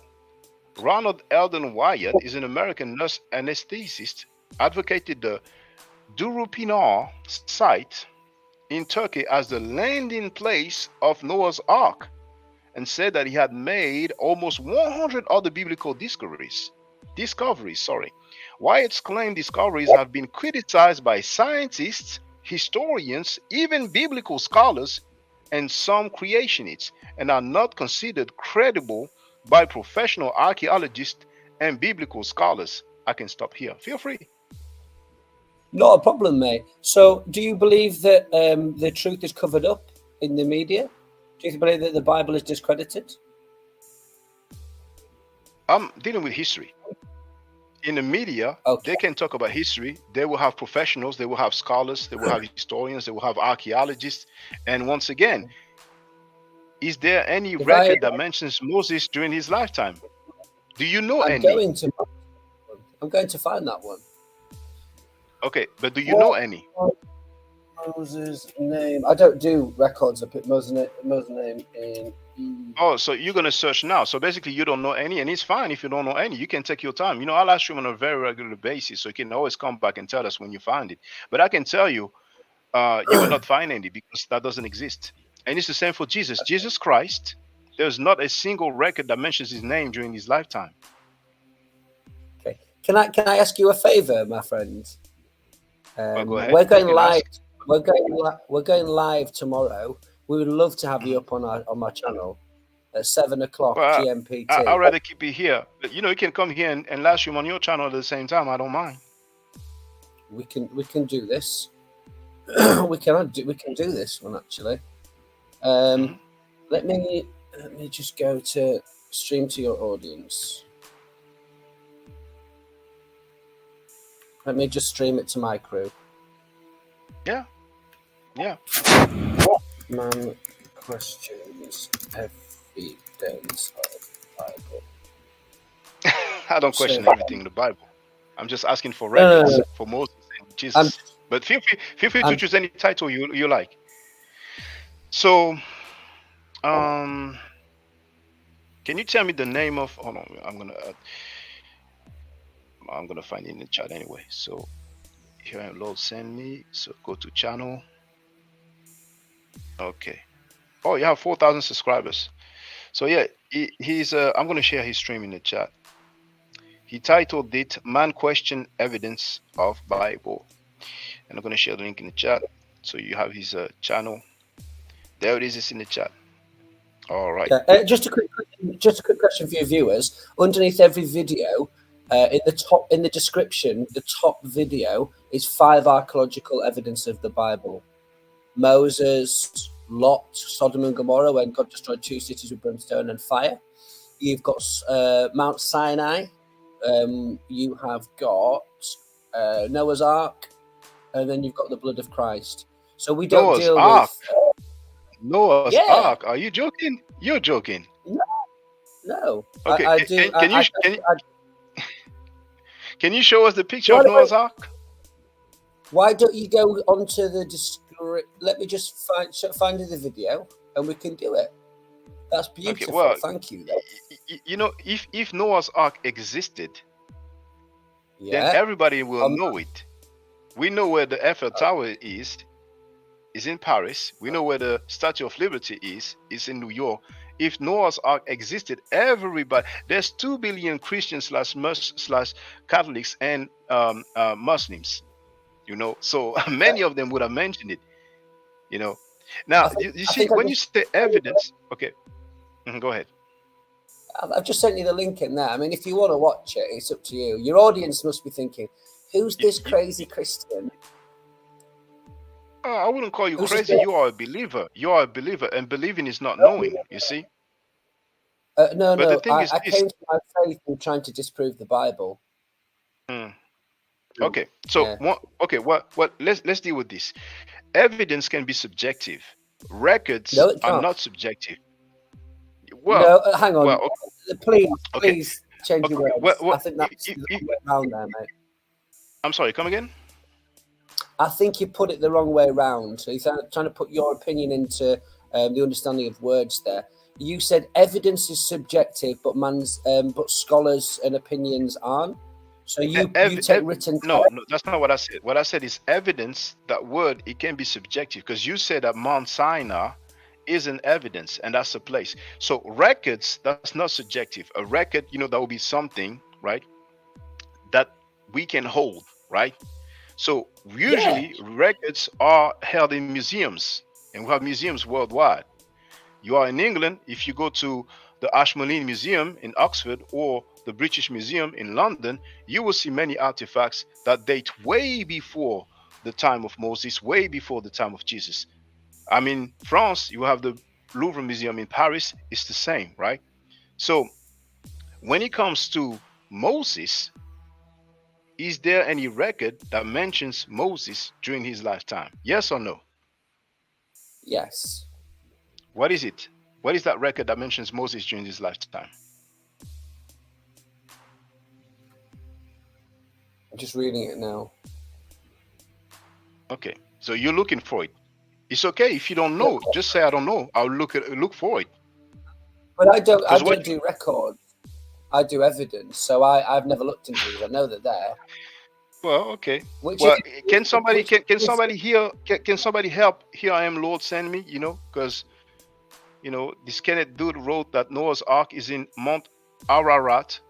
And who said that it is Noah's Ark? Can you show us the picture, Kenneth? You can get on the panel too. Let me share the link so people can get on the panel. I would love to see the picture of Noah's Ark, and I would like to know which scholar said that it is Noah's Ark. And here he wrote, Shaka Ndugu Kemet, why are you adopting a mighty Zulu name, yet you speak like this? What does it mean, speak like this? But go ahead, feel free. Here I am, Lord, send me. I mean, it's been claimed. The Bible's very specific on where it landed, what the actual measurements of it would be, which is and you very cannot show specific. And you cannot even show us a picture of it. Yeah, I mean, the link is there. I've just sent you it. It's 3 up in the chat, 3 or 4 up in the chat. This is a link to a video. Is that correct? Yeah. So is a video just a long picture? No, I already spent the time to look at a video, and you talked about 5,000 chariots, and in that video they talked about one wheel, right?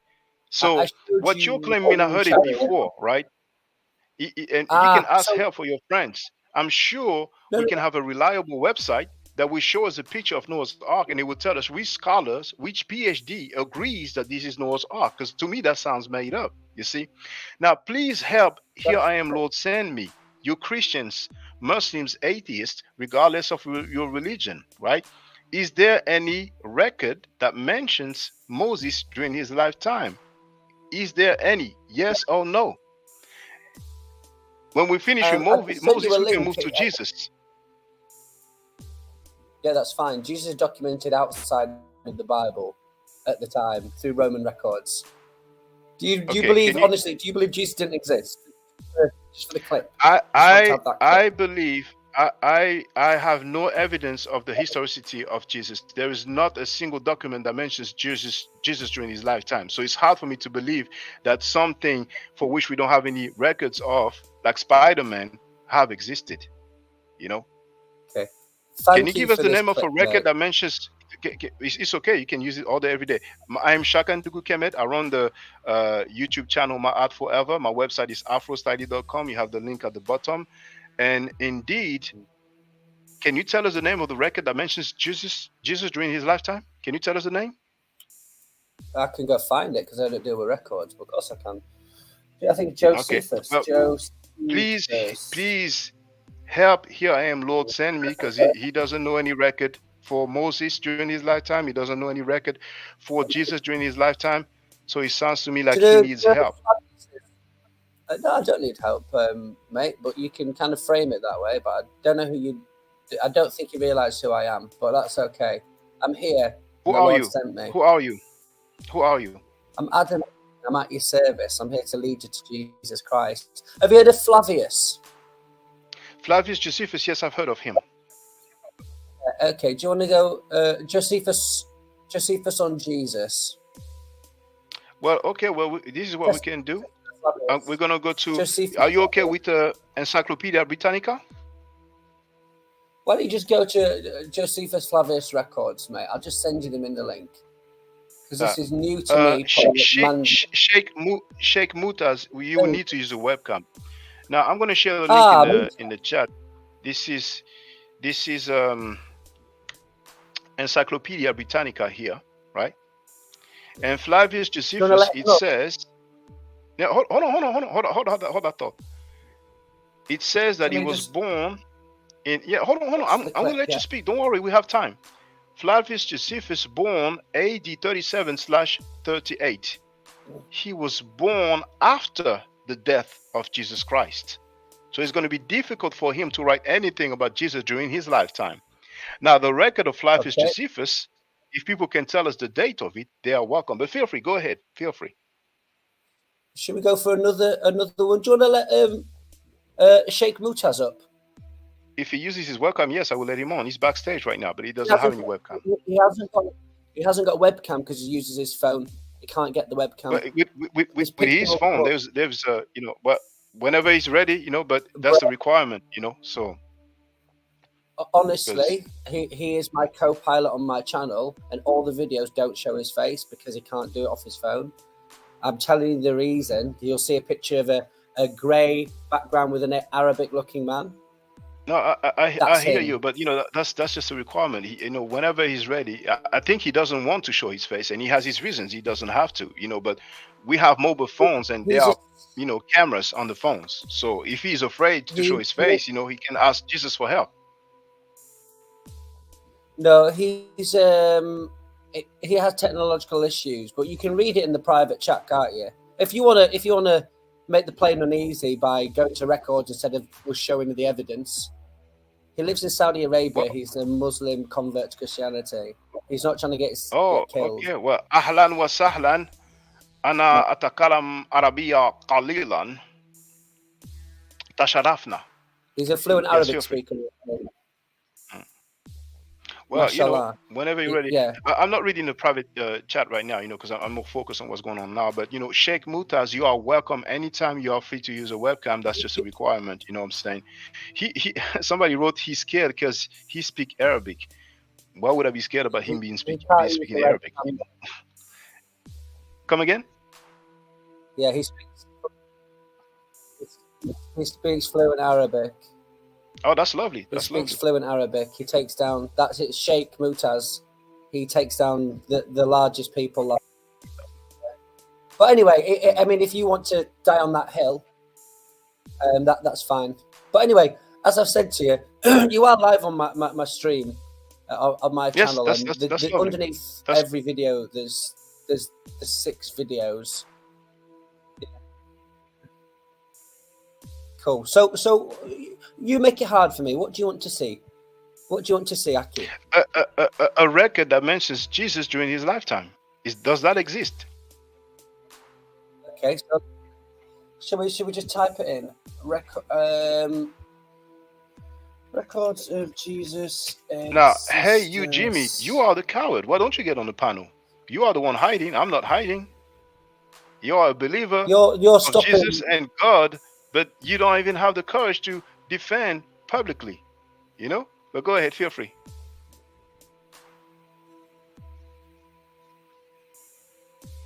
Are there Roma records that confirm Jesus' existence?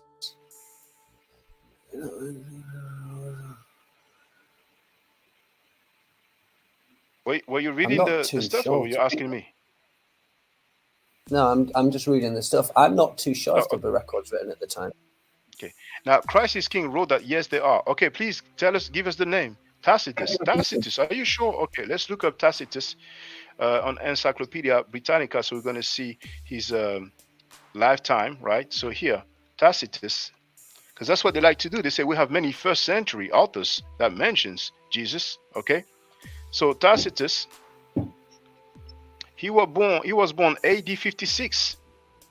So he was born after the death of Jesus. Okay. How can he write during Jesus' lifetime?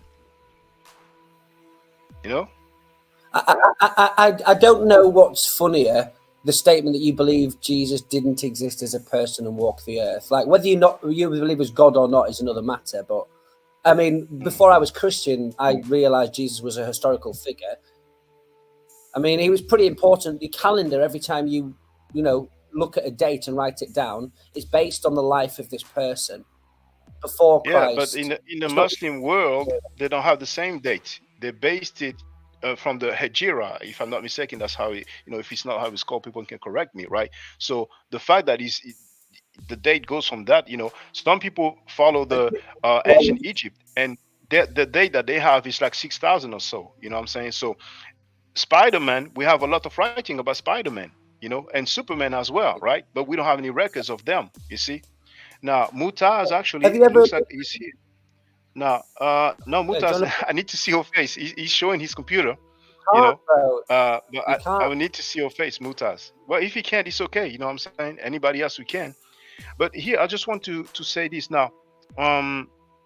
Christ is King now gives us another name, which is Pliny the Younger. Okay, so very quickly we're gonna look at Pliny the Younger. But the funny thing is that I've been asking for a record that mentions Jesus, but I'm giving names of people, right? So Pliny the Elder, he said the Younger, right? Hold on, please. Hold that thought, please. This one is the Elder, and we want the Younger. So Pliny the Younger. There it is. Roman author. Now he was born, and it's funny because every time he gives us a date, it's like it's later and later. He was born in 61/62 CE, so he was born after Jesus' death. Oh, Mutaz, thank you. Welcome. Hello. How are you? Hello. I'm fine, and you? Yeah. By the way, my laptop on the camera it's actually doesn't work, so that's why I'm kind of using my phone. By the way, are you having a discussion about the evidence? Yes, I was asking your brother or your friend for records of Moses during his lifetime. Any record that mentions Moses during his lifetime. Same for Jesus. Any record that mentions Jesus during his lifetime. And my sense is that it doesn't exist. Now, do you feel otherwise? Okay, but no problem. But who are we talking about specifically? Moses and Jesus. We can start with Moses if you want. Is there any record that mentions Moses during his lifetime? Okay, are you a Muslim? No, I'm not a Muslim. You're not. And for the record, I don't believe that Prophet Muhammad was black. According to the Islamic sources like Sahih Bukhari and Sahih Muslim, he is clearly described as a white man, Rajul Abiyad. We have mention of his white cheek, white abdomen, white leg, and so on. So just so that people know, my stance is that he was not black. But feel free, Mutaz. Okay, no problem. No, but you're actually right, by the way. And not just that, but let me also add, he called the Ethiopian slaves, they look like raisin heads. Do you? I'm aware of that. I think it is in Sahih Bukhari, but there's a hadith that mentions that. I'm aware of that. Yes. Okay. I have evidence that proves that Moses actually existed, of course, and also I can even use the Islamic sources that proves that Jesus actually did that. Would you be okay with it? Well, really, in the first place, we can talk about your quote unquote evidence, but if I'm asking you, is there any record that mentions Moses during his lifetime? What's your answer? Yes or no? Yes, of course, he did existed. Otherwise, how these 10 commandments would exist? Okay, well, since you're saying yes, there are records that mentions Moses during his lifetime, can you tell us what the record is? Okay, no problem.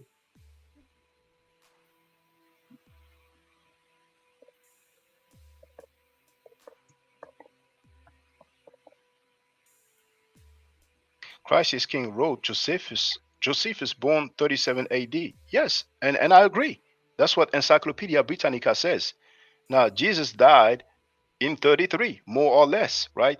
So Josephus was born after the death of Jesus, and we not going to believe that Josephus wrote at 5 years old about Jesus, you see? So that is not during the lifetime of Jesus, Why is it important that it has to be in the lifetime of Jesus? Can you please explain that to me? because that will be contemporaneous. Because, for example, if my children wait 50 years to say that I was a prophet, that I perform miracles, we should have mentions of these miracles when it happened. Because check this out. When Jesus died, we are told in the Bible that there was what we can call an earthquake. The earth shook, right? It also says that Yeah, I mean there was that's recorded in history. Hang on. I'm sorry. Let me just you said that's interject. I'm sorry. You said that's recorded Let in me what? just interject. When in history No, where? there was an earthquake What's the when record? Jesus Christ died, and all What's the- over. What's the record? I'll go even better than that. When Jesus died, it went dark for 3 hours. All over the world, it's recorded. Okay, but even in what is the China. record? What is the record for that? Let's go to that one then. The record. Okay, well, feel free to look for it. China Now, records, so when Jesus died, according to the Bible, the earth shook, so we could call it an earthquake. There was darkness, so we can call it an eclipse, but people are free to call it what they want. And and he also says that saints, right, got out of their grave and walk. And I think he also says that he spoke to people, right? So let's presume that people didn't want to mention the death of Jesus, That's right? past.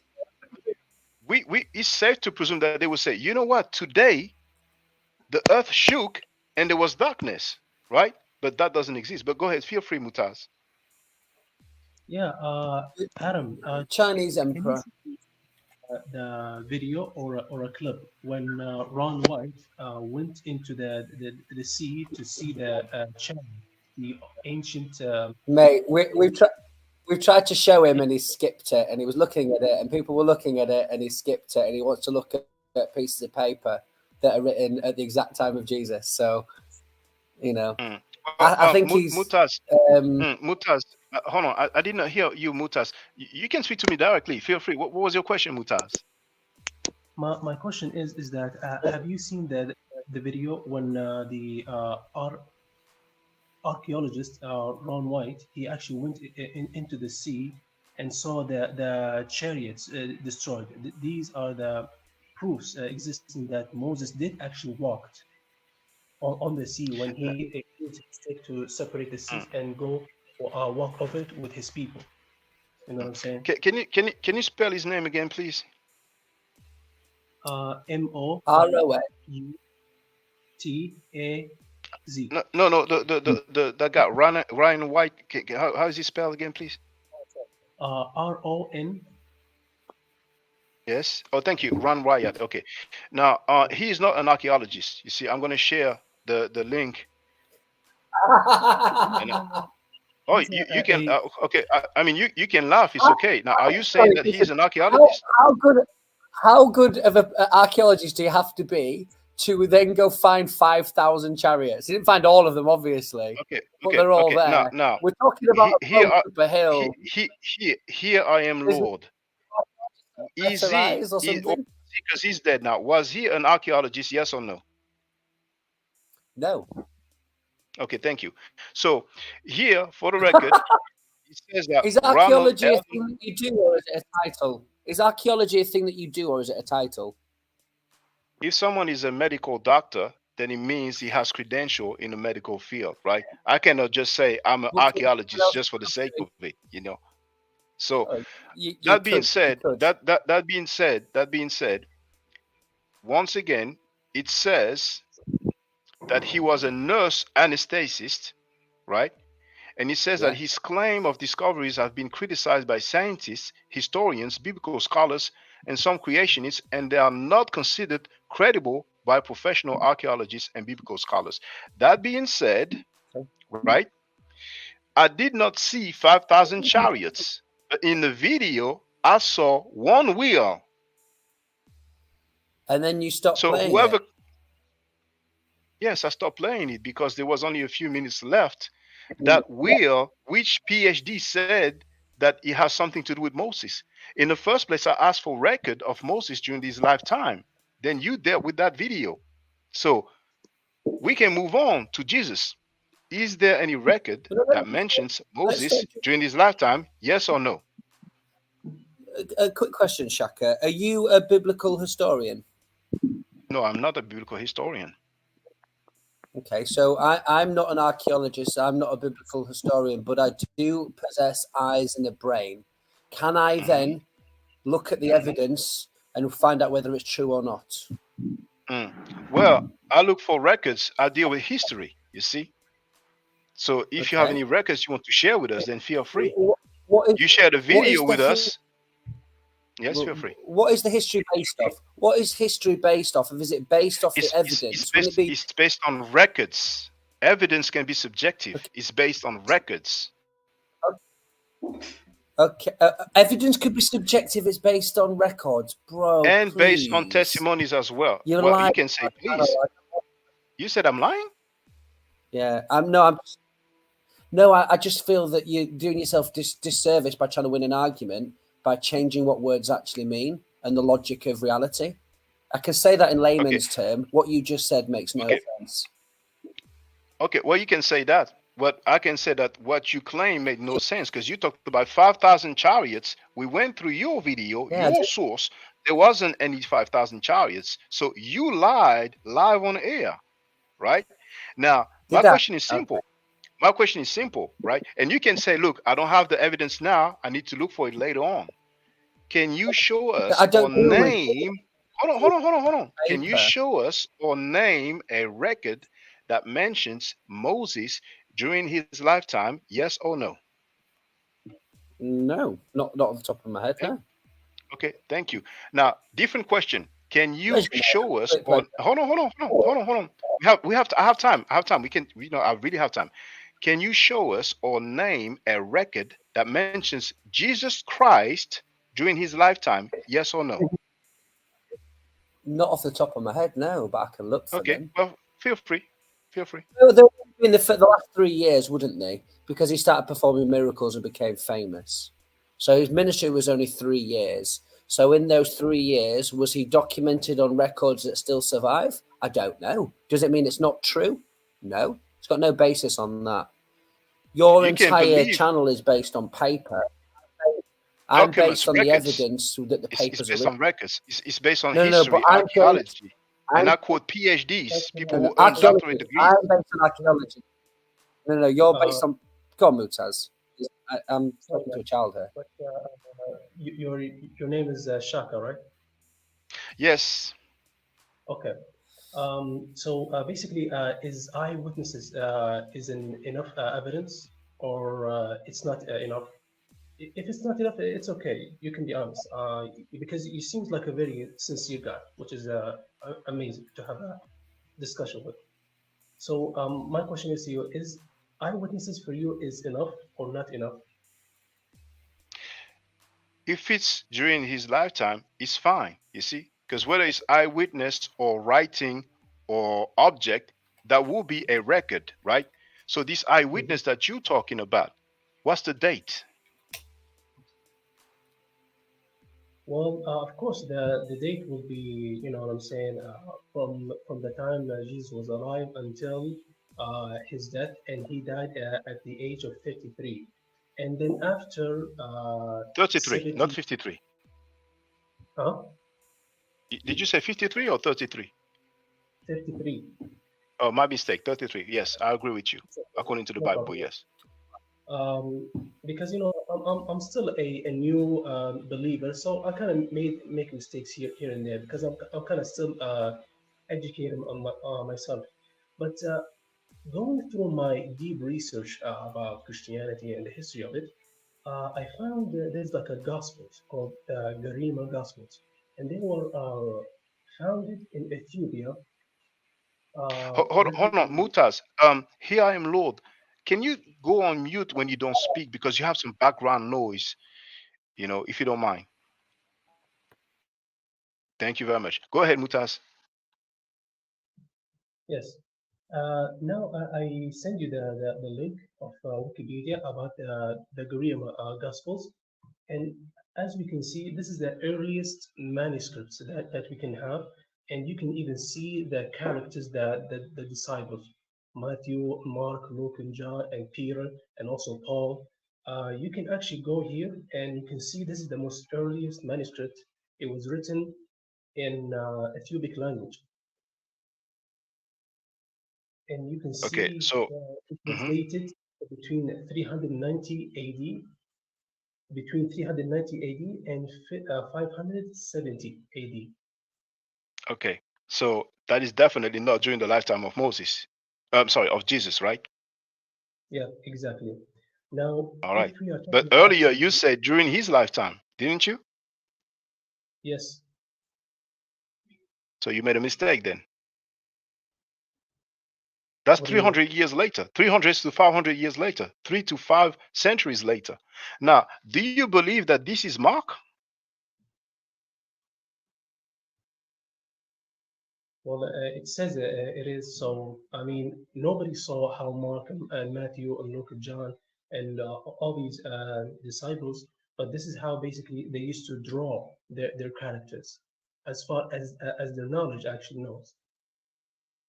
Hmm. Well, okay, well, this is definitely not contemporaneous at all. And indeed, here, the date proposed indeed is circa 390 to 570, so Yeah, we're dealing with that's around the centuries time. later. So that's Exactly. definitely not contemporaneous. But as a matter of fact, I heard the answer of "Here I am, Lord." Um, does he always go by this name? The "Here I am, Lord." You always go by that name?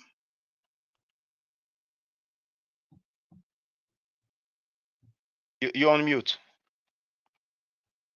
You can unmute yourself. Yes, I do. Yeah. Okay, it's a bit long, but okay. Here I am, Lord, send me. That's his name. Okay. I heard his answer when I asked him. Now, Mutaz, if I'm asking you, maybe you answered and I forgot. If that's the case, I'm sorry. No, no. Can you name or show a record of Moses during his lifetime? Well, I already sent you the link of the website called the Bible Archaeology Report. Okay, I'm good. We're gonna have a look together. We're gonna have a look together. But what's your answer if I ask you? Can you name or show a record of Moses during his lifetime? What's your answer? Well, Do we have my any? answer is 2 seconds, Mutaz. Watch this one. Do we have any surviving documents that have lasted 4,000 years? Yes, we do. In the What British do we Museum, have? you live in England.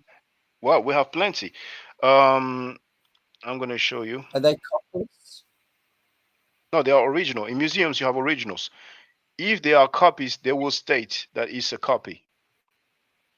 No, but we can get a copy of an original text because when they deteriorate, they make the same copy of it. You understand that, don't you? We can When we have use copy of a text, text, but in museums they don't house copies. They house originals. Sometimes they have replicas, but most of the time in museums you have original artifacts. So there are but archaeological documents. You want yeah, me to but show you? Shaka, no, I want you to listen to me. I think what you're mistaking is it was documented at the time and then they've copied it. So it goes back to source. But to actually say that you have a physical copy 4,000 years old, I don't think things last that long unless they're in incredibly dry conditions. Things do last that long. As a matter of fact, you know what? They made a discovery recently in Egypt, right? And it is actually over 2,000 years old. And I'm But going this to is look for it. 4,000 years. This is 4,000 years old. That's double that. This is 4,000 years old. So that's 2000 BC. And didn't you ask, 2000? If you can rephrase if you want, but we have very ancient artifacts.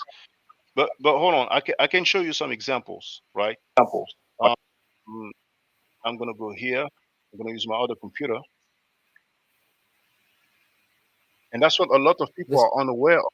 That we have plenty of artifacts that are very old, that are before the lifetime of Moses, if he existed. Now, if Moses existed, he lived circa 1500 BC.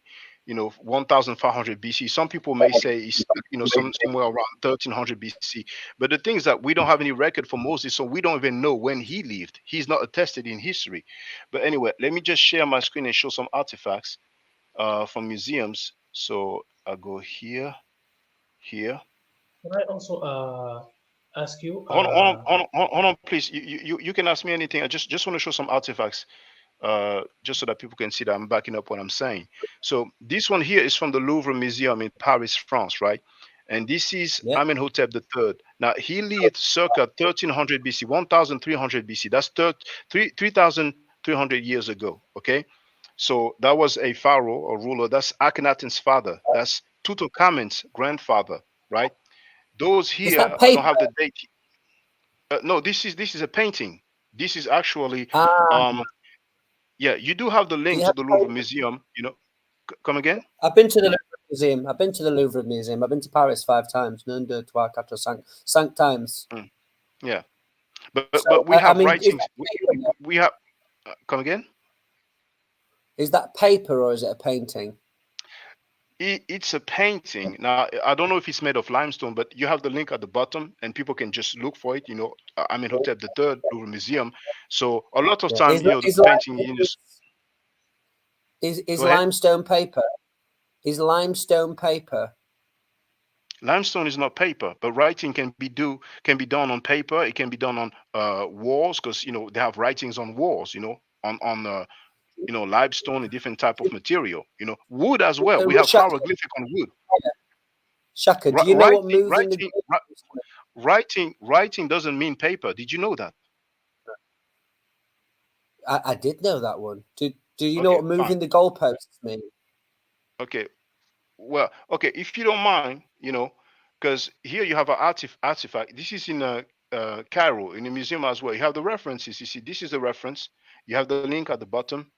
Okay, so those are ancient Egyptians, right? Now here, this is from the tomb of Tutankhamun. So that's circa 1300 BC. So that's basically 1,300 years before Jesus. And here we do have writing. See at the top, this is writing, hieroglyphic or Medu-Neter as they called it. Those are ancient Egyptians, right? Okay, so this is from his tomb called KV62. KV stands for King Valley, right? So this is another one, but I'm just going to go fast forward. Now here you see production date 1350 BC. This is from the British Museum where you live, right? In London, England. And you have the reference here. And you have the museum number here. And we do have writing. This is not paper. But we have writing, the hieroglyphic. But anyway, that was just to show us this example. Feel free, Mutaz, you wanted to say something. Feel free. Yes. Have you actually searched for the Dead Sea Scrolls? And do you believe it's actually evidence that Moses actually existed, even though it can absolutely not be evidence that Moses existed if we deal with the date of the Dead Sea Scrolls. That's way after the lifetime of Moses. Do you agree or do you disagree? No, I do agree, but we have, but you said that that we should have records. Yes. That he existed. So we have the Dead Sea Scrolls. Dead Sea. Okay, let's look at the Dead Sea Scrolls. Now.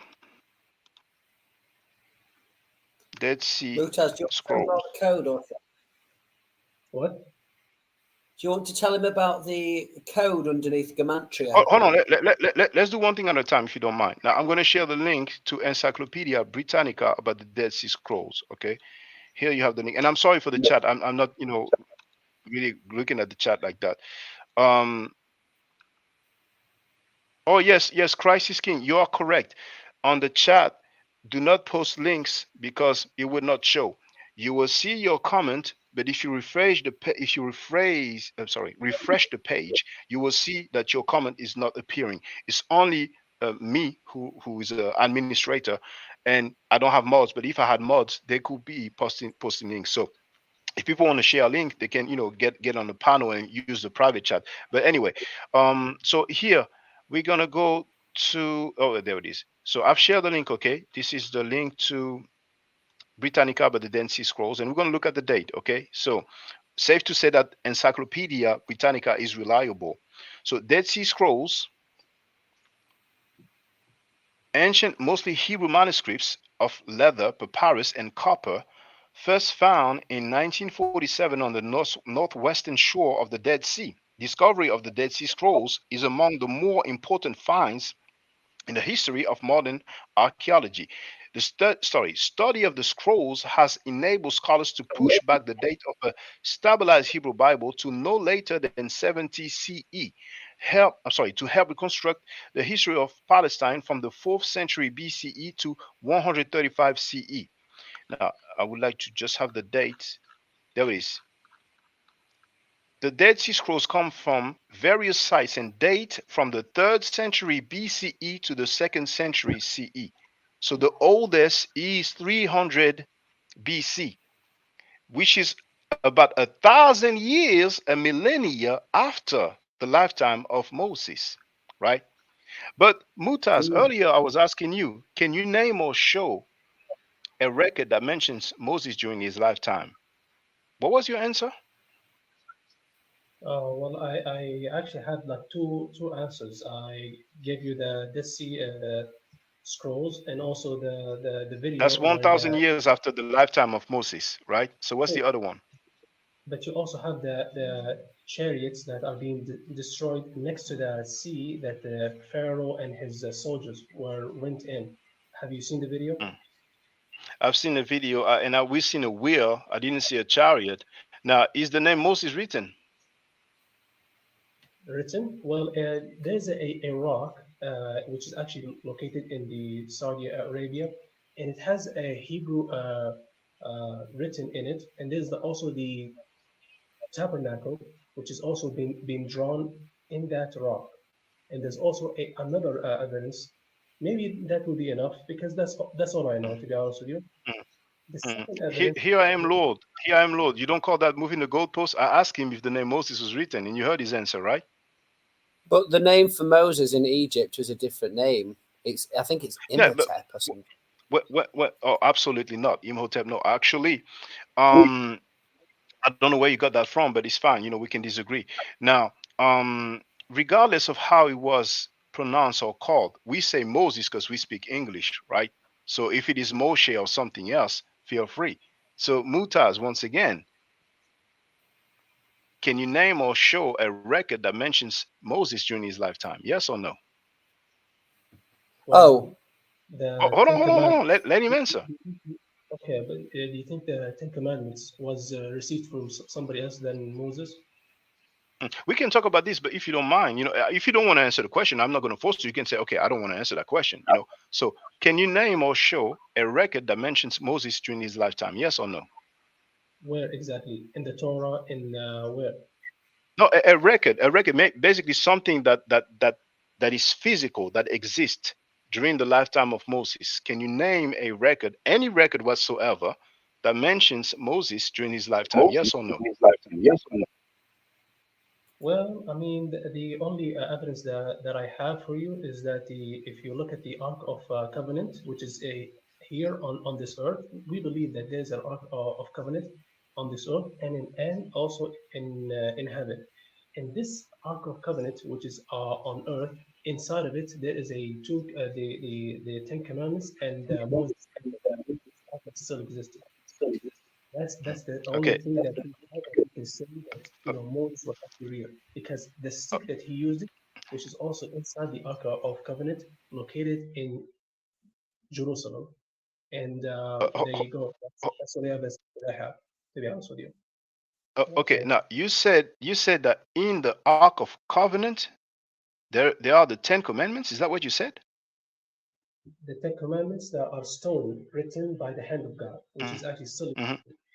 If you try now, a lot of the scientists they say that if you try to, there's like a radiation that you can't touch it.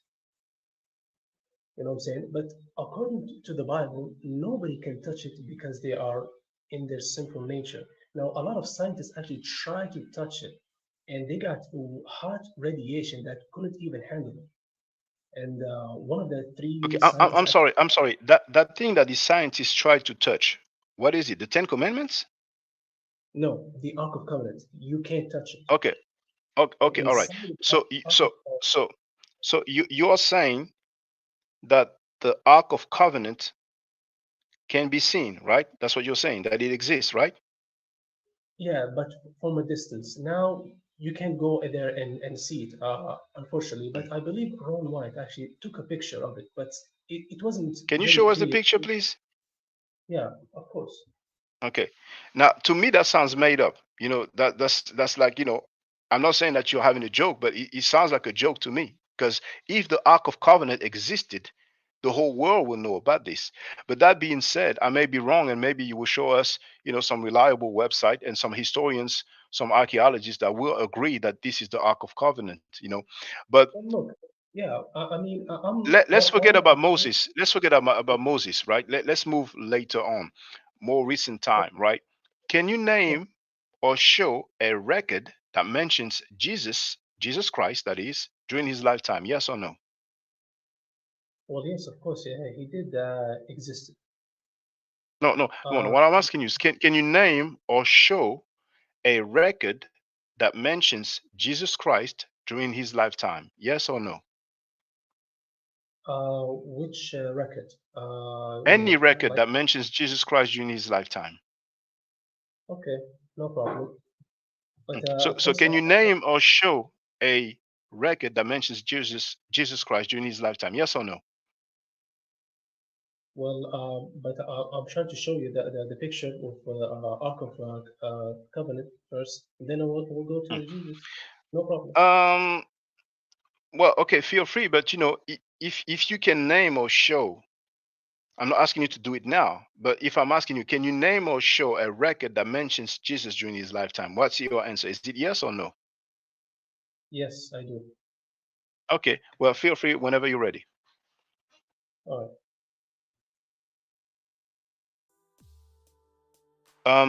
Here I am, Lord.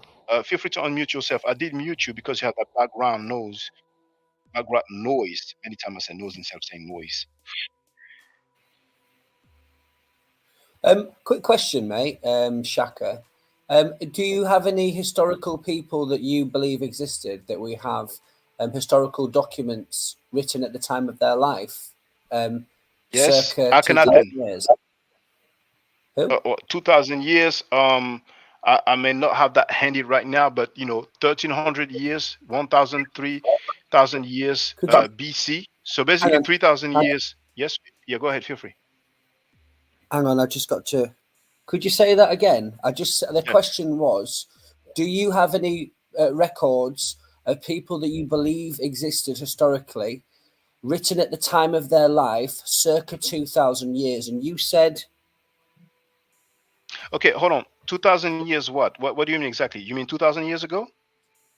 Do you have any historical figures that you believed existed circa 2,000 years that have documents written at the time of their life? Hold on. When you say 2,000 years, do you no? We speak in English, but 2,000 years is not clear. Do you mean 2,000 years ago? Yeah. Okay. Do you believe in anyone historically? 2,000 years ago? Yeah. 2,000. Do you have any 2,000 years? Yeah. Yeah. 2,000 years ago. He doesn't want to hear my answer. He doesn't want to hear my answer. 2,000 years ago, yes, and even older than that. Akhenaten, we have a statue of him with his name written on it, and I'm going to look for the video and show you, right? So he existed circa 1300 BC, circa, right, more or less around, okay? And it is in the in the Louvre Museum, but we have also, depictions of him. But the video here is in French, but we can see the artifact. So I'm just gonna, I'm still gonna share the link. So his name is written. He's mentioned during his lifetime, right? And there's many other people, like Amenhotep the third, the one that I've shown, right? You know Egyptian history. Quick thing. You know Egyptian history. Have you ever heard of a guy called Moses? One second, please. Let me just show to the people. This is the Louvre Museum, okay? Actually, you know what? I'm not gonna have the sound, and because the sound quality is not great, I'm gonna stop the music. So I'm going to move forward a little bit. But for the record, look at the date here. Okay. Unfortunately, look, I want to have the better quality. Quality 480. Oh, that's the maximum. Now, it doesn't show too great, right? But here, it says 11th dynasty between 2106 to 1963 BC. So that's around 2000 BC. And we have writing, right? But this one is a person called, hold on, I'm going to tell you his name. And then I'm going to move to Akhenaten, trust me. It says Abkau, chief of, well, I cannot read it too well, but he's called Abkau, okay? So we have writing, like you can see. See, so he is mentioned by name, okay? And you have his family members as well. But anyway, let's move forward to Akhenaten. Hold on, just moving forward.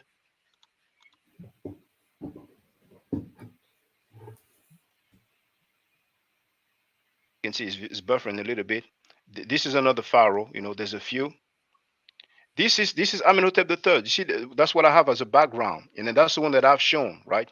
That's Amenhotep III. This is Akhenaten's father. Is that paper? Okay. Are we looking at paper right now? It is not paper. It is a painting, but it is not on paper. Okay. Now moving forward, so we can see Akhenaten. Gotta move those goalposts. Gotta move those goalposts. You can call it that, but Akhenaten. I'm actually speaking. His name is written on that artifact, But anyway, you wanted to, to ask some questions, and feel free,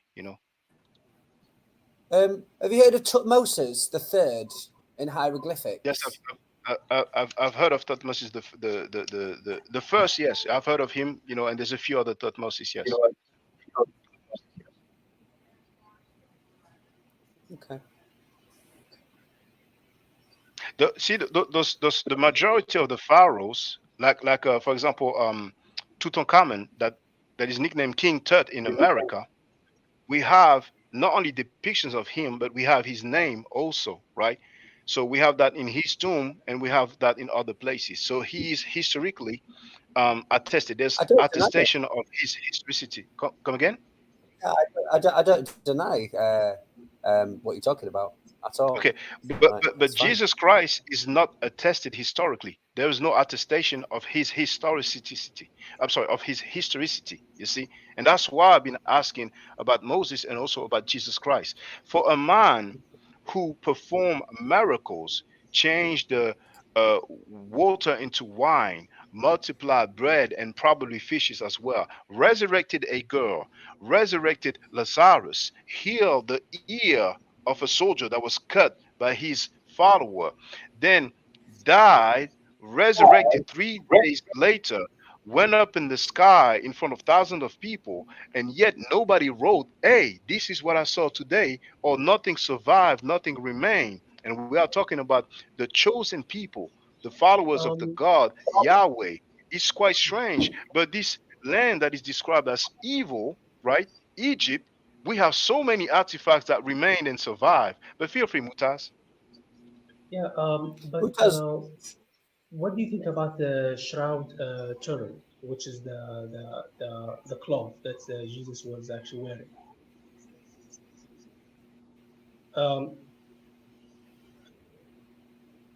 I was on mute. Yes, I've heard about the Shroud of Turin. There's no writing on it, so we can leave that aside. I can just take like if I do this. So basically, the Shroud Turin that they found. And I said, look, this is the Shrine of Turin. This is what they used to cover Jesus's body. You have the right to believe me or not. That's just a claim. There's no name. Is there any name on the Shrine of Turin? No, but you can see that the face of Jesus. We don't see any face at all. We don't see any face on the Shrine of Turin. Are you sure? Have you? I'm sure, 100%. Come again? Okay. I sent you the link, and I want you to see it. Okay. Well, you know what? We're gonna do something better. Let's see if they have an article on Encyclopedia Britannica. Otherwise, we're gonna go to the people's favorite, which is Wikipedia. So,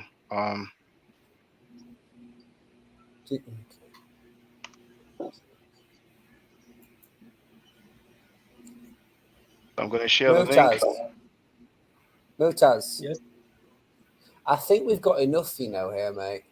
Do you want to go hunting somewhere else? I can edit up the evidence into it, and we can bury it. Hunting somewhere else. What kind of vocabulary? Hunting somewhere. And you're free to leave, but it's funny. So you guys are hunting. Okay, Shroud of Turin, Encyclopedia Britannica. The link is in the chat.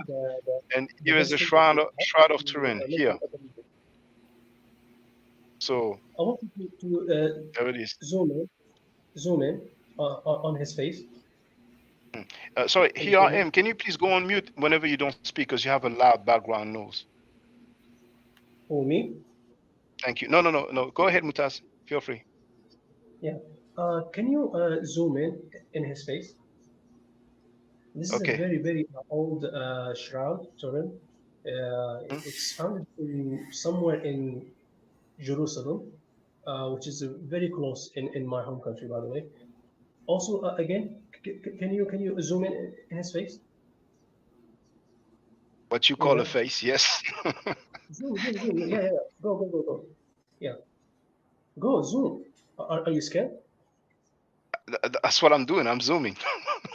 Okay. So you call that a face? Okay. Stop. Now, does that look like a face or not? Not to me, no. To you, no? No, it doesn't look like a face to me. Okay. I want you. So are you saying are you saying that it's the face of? Okay, feel free.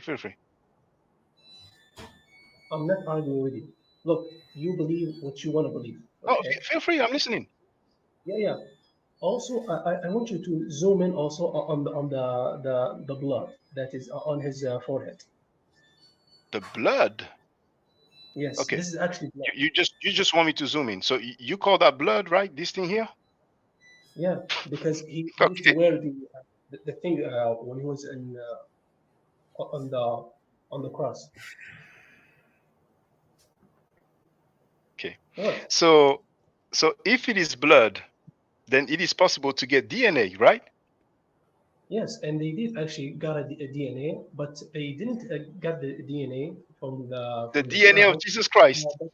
If you go down, also in his arms, there's like a blood stain. So hold on. You're saying that we have the DNA of Jesus Christ, right? The blood. Oh, what happened? Ron White actually took a blood sample, and as you can see, this is where the blood got in because of the weapon that the Roman soldier had stabbed him here on his rib, and there's the blood actually still there in the shroud for about I don't know how long, but it's been. Hold on, Mutaz. Just to make sure, Mutaz, hold on. You're saying that we have the DNA of Jesus Christ. No, we don't have the DNA. We have the blood.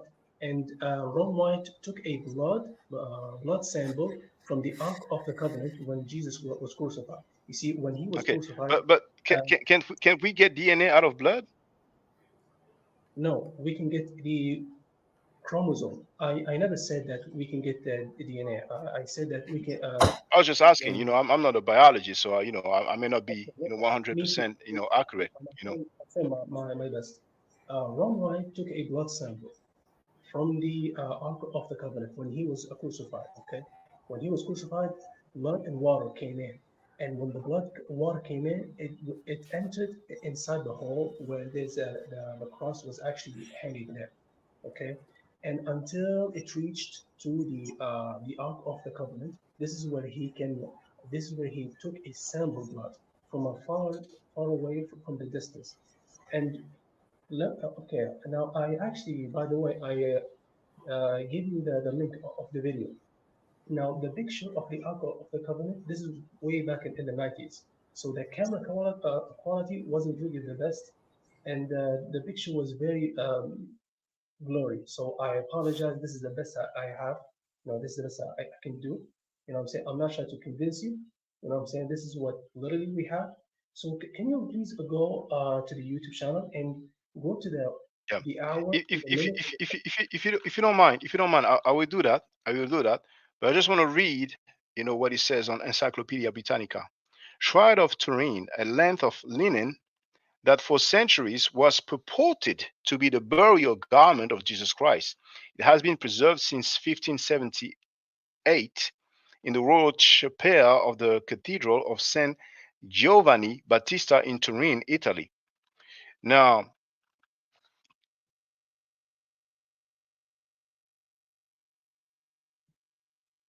scholarly analysis attempted to use scientific methods to prove or disprove its authenticity have been applied to the shroud since the late 19th century.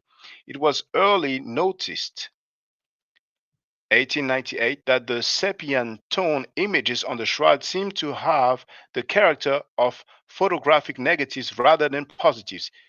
Beginning in the 70s, tests were made to determine whether the images were the result of paints or other pigments, scorches, or other agents. None of the tests proved conclusive. I guess we can stop here, you know. So if you believe it's Jesus, feel free. There's no name. Now, where do you want me to go? Well, there's the video. And hold on. If you don't mind, this person here, Post Affairs. Do you guys know him? Well, no. Because he's posting on the comment on sorry on the stream of Here I Am Lord Send Me. Now, okay, fine. If you don't know him, you don't know him. Now, you have the right to disagree with me, but you don't have to call me Shakira. Just be respectful, okay? Just go ahead, Mutas. Feel free.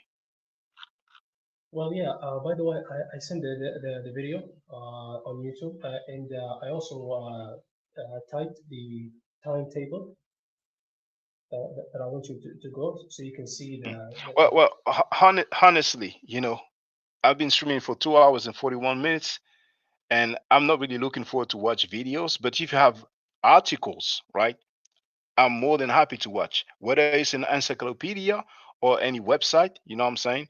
I'm more than happy, you know. But for us to just sit down and look at videos, you know, what you can do in your own time is prepare the timestamp and take the pictures. Yes, feel free. Yeah, sorry. It's not a video. It's just that, like, I typed the time tabs, so you can go there and skip all the way, so you can see the picture, and that's it. It's the picture of what? A picture of the Ark of the Covenant, but you know the picture. Oh, is not okay. Is it okay? Is that that last link that you sent? Okay, so we're gonna see Yeah, the Ark of Covenant. Okay, all right. right? You know, the Let's picture have a is look. not very blurry, so that's the best thing that I have. Okay, so that's a video here. Ron Wire Discoveries 2022, Gomorrah, Red Sea Crossing, Mount Sinai, sorry, Noah's Ark, Blood of Christ. That's the one, right? Yeah. Okay, I have to wait for the ad to skip it, and we are going to see the Ark of Covenant. Is that it? Yes. Or is it no? To go away. Okay, which time frame should I go to? Because it's 2 hours and 29 minutes, 2 hours and a half. Which time frame should I go to? Okay, go to the 2 hours, 14 minutes, and 2 seconds. So 2 hours, 14 minutes, and 52 seconds. But it's actually 2 hours, 14:49 right now. So yeah. Sound. As you can Let's go. This is basically the picture of the Ark of the Covenant from behind. You know, as you can see, the picture is not very clear because of the the quality. And this was back in the day, I believe, in the early 2000. I'm sorry. You said 2 hours, 14 minutes, 14, and how many seconds? 52 seconds. Well, is that the Ark of Covenant? Yes, this is the Ark of the Covenant from behind, not from the front exactly, because Ron White was actually trying to put the camera inside the hole because the Ark of the Covenant is completely covered, and so he tried to. You know, to me, it looks like popcorn, so you know, or cheese, or you know, it's not clear at all. Like is there any PhD that says that this is the Ark of Covenant? Okay, but you have to continue watching the video so it can give you what is actually Okay, look okay. like. Let's continue. Let's continue. Look, the video is playing.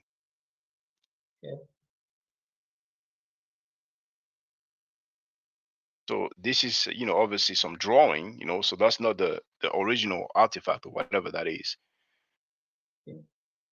Okay, so this is now Mutaz. You're just maintaining that what we are looking at right now is the Ark of Covenant. Do you? But the Okay. picture is really blurry because this was way back in the day. I believe in 2001 or somewhere in the 90s. So that's all I have. You know what I'm saying? Okay. I'm not trying to convince you again. You know what I'm saying? But that's what. Okay. What Now, well, thank you very much. Now, here I am, Lord, send me. Do you also agree that this is the Ark of Covenant that we are looking at right now? Yeah, of course I do, because I've watched the whole video. Okay, thank you. Well, you are always welcome. Yes, go ahead, Mutaz. Yeah, but if it actually looks like a popcorn, it will actually be white, not gold. Do you agree? So popcorn is only white? No, of course. We don't have no goldish color for popcorn? It looks very golden, and it has, you can see the lighting. Does a popcorn, yellow popcorn has lighting to it? Come on. Well, the thing is this. Hold on. Yeah, you can ask me. I just want to say this. There is no PhD to my knowledge that says that this is the Ark of Covenant. Go ahead. Here I am, Lord. Go ahead. Jesus, can you hear me? Feel free to unmute yourself, brother. What are your thoughts on this, Jesus? We're discussing your word. What are your thoughts on this? Your name's Jesus, isn't it? Jesus of Nazareth, or just I'm gonna just Jesus? talk to Shaka when it doesn't really matter. It doesn't really matter. Okay. Well, it'd be quite important. He has risen. It's Sunday. You know what I mean? You're looking good, mate. You're looking good. Last time we heard about you in a bad situation. You're in a bad situation. You've got out there. So just a quick question, Jesus. I really want to ask this one. Which do you think is more interesting? The fact that we're mentioning all that these places have evidence and you could test them out with your eyes, or the fact that Shaka is saying, oh, a man has written this on a paper, so it must be true? Which do you think logically is easier to prove? Take your time, Jesus. I don't believe that we've seen any evidence of any of the things that have happened in the Bible. Okay, have you looked in the Bible? Okay, I'd encourage you, Jesus. I'm a big fan of yours, by the way. I'm a really big fan. What I'd encourage you to do is called like and subscribe on my channel, and go into the video underneath. And I think it's at The Truth Is Not Subjective is the name of the YouTube channel. You're wasting your time with me on that stuff, man. I got out of that a long time ago. Were you hurt by the church, or? No, I'm not hurt by the church. Did someone tell you could have magic powers through Egyptian, witchcraft? I just grew up. That's all. Did you? You grew up quite a lot, mate. You look pretty big. Stop growing. Stop growing. But yeah, did your eyes grow? Did your eyes get bad or something?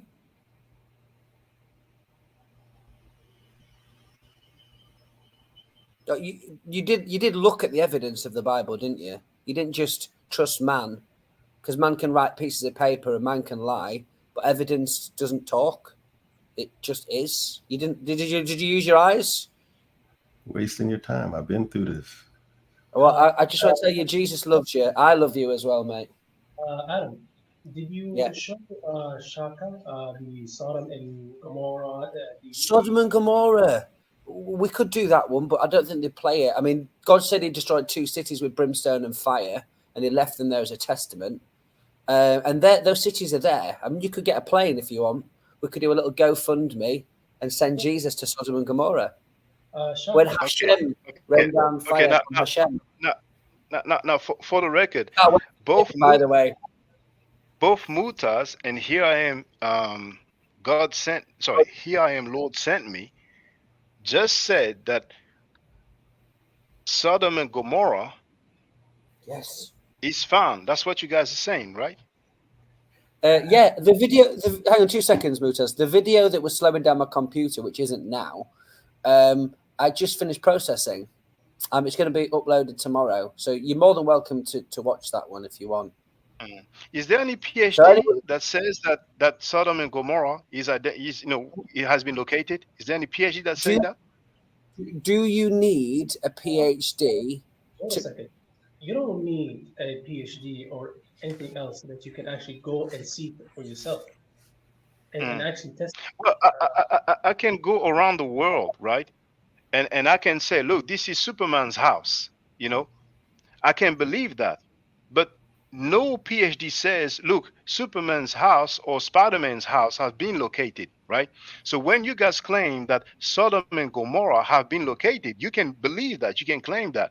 But is there any PhD that agrees with that said that? Yes or no? Yes, the people who actually took the Please give us the name of the PhD. Well, don't worry, don't waste your time with that, mate. We've got the edits. We'll just put the video in. Who have PhDs or not PhDs? If you can go there, which is, I believe, Adam, is it located in Jordan, the cities, southern and Yeah. I mean, there's 5 cities actually. There's 3 towns and there's 2 cities. Exactly. But if you don't mind answering my question, is there any PhD that has stated that Sodom and Gomorrah have been located? Yes or no?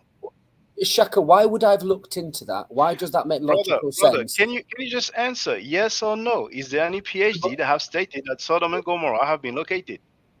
Shaka, why would I have looked into that? Okay, it's okay. You don't want to answer. You have the right to run. It's okay. Jesus will help you. God will help you.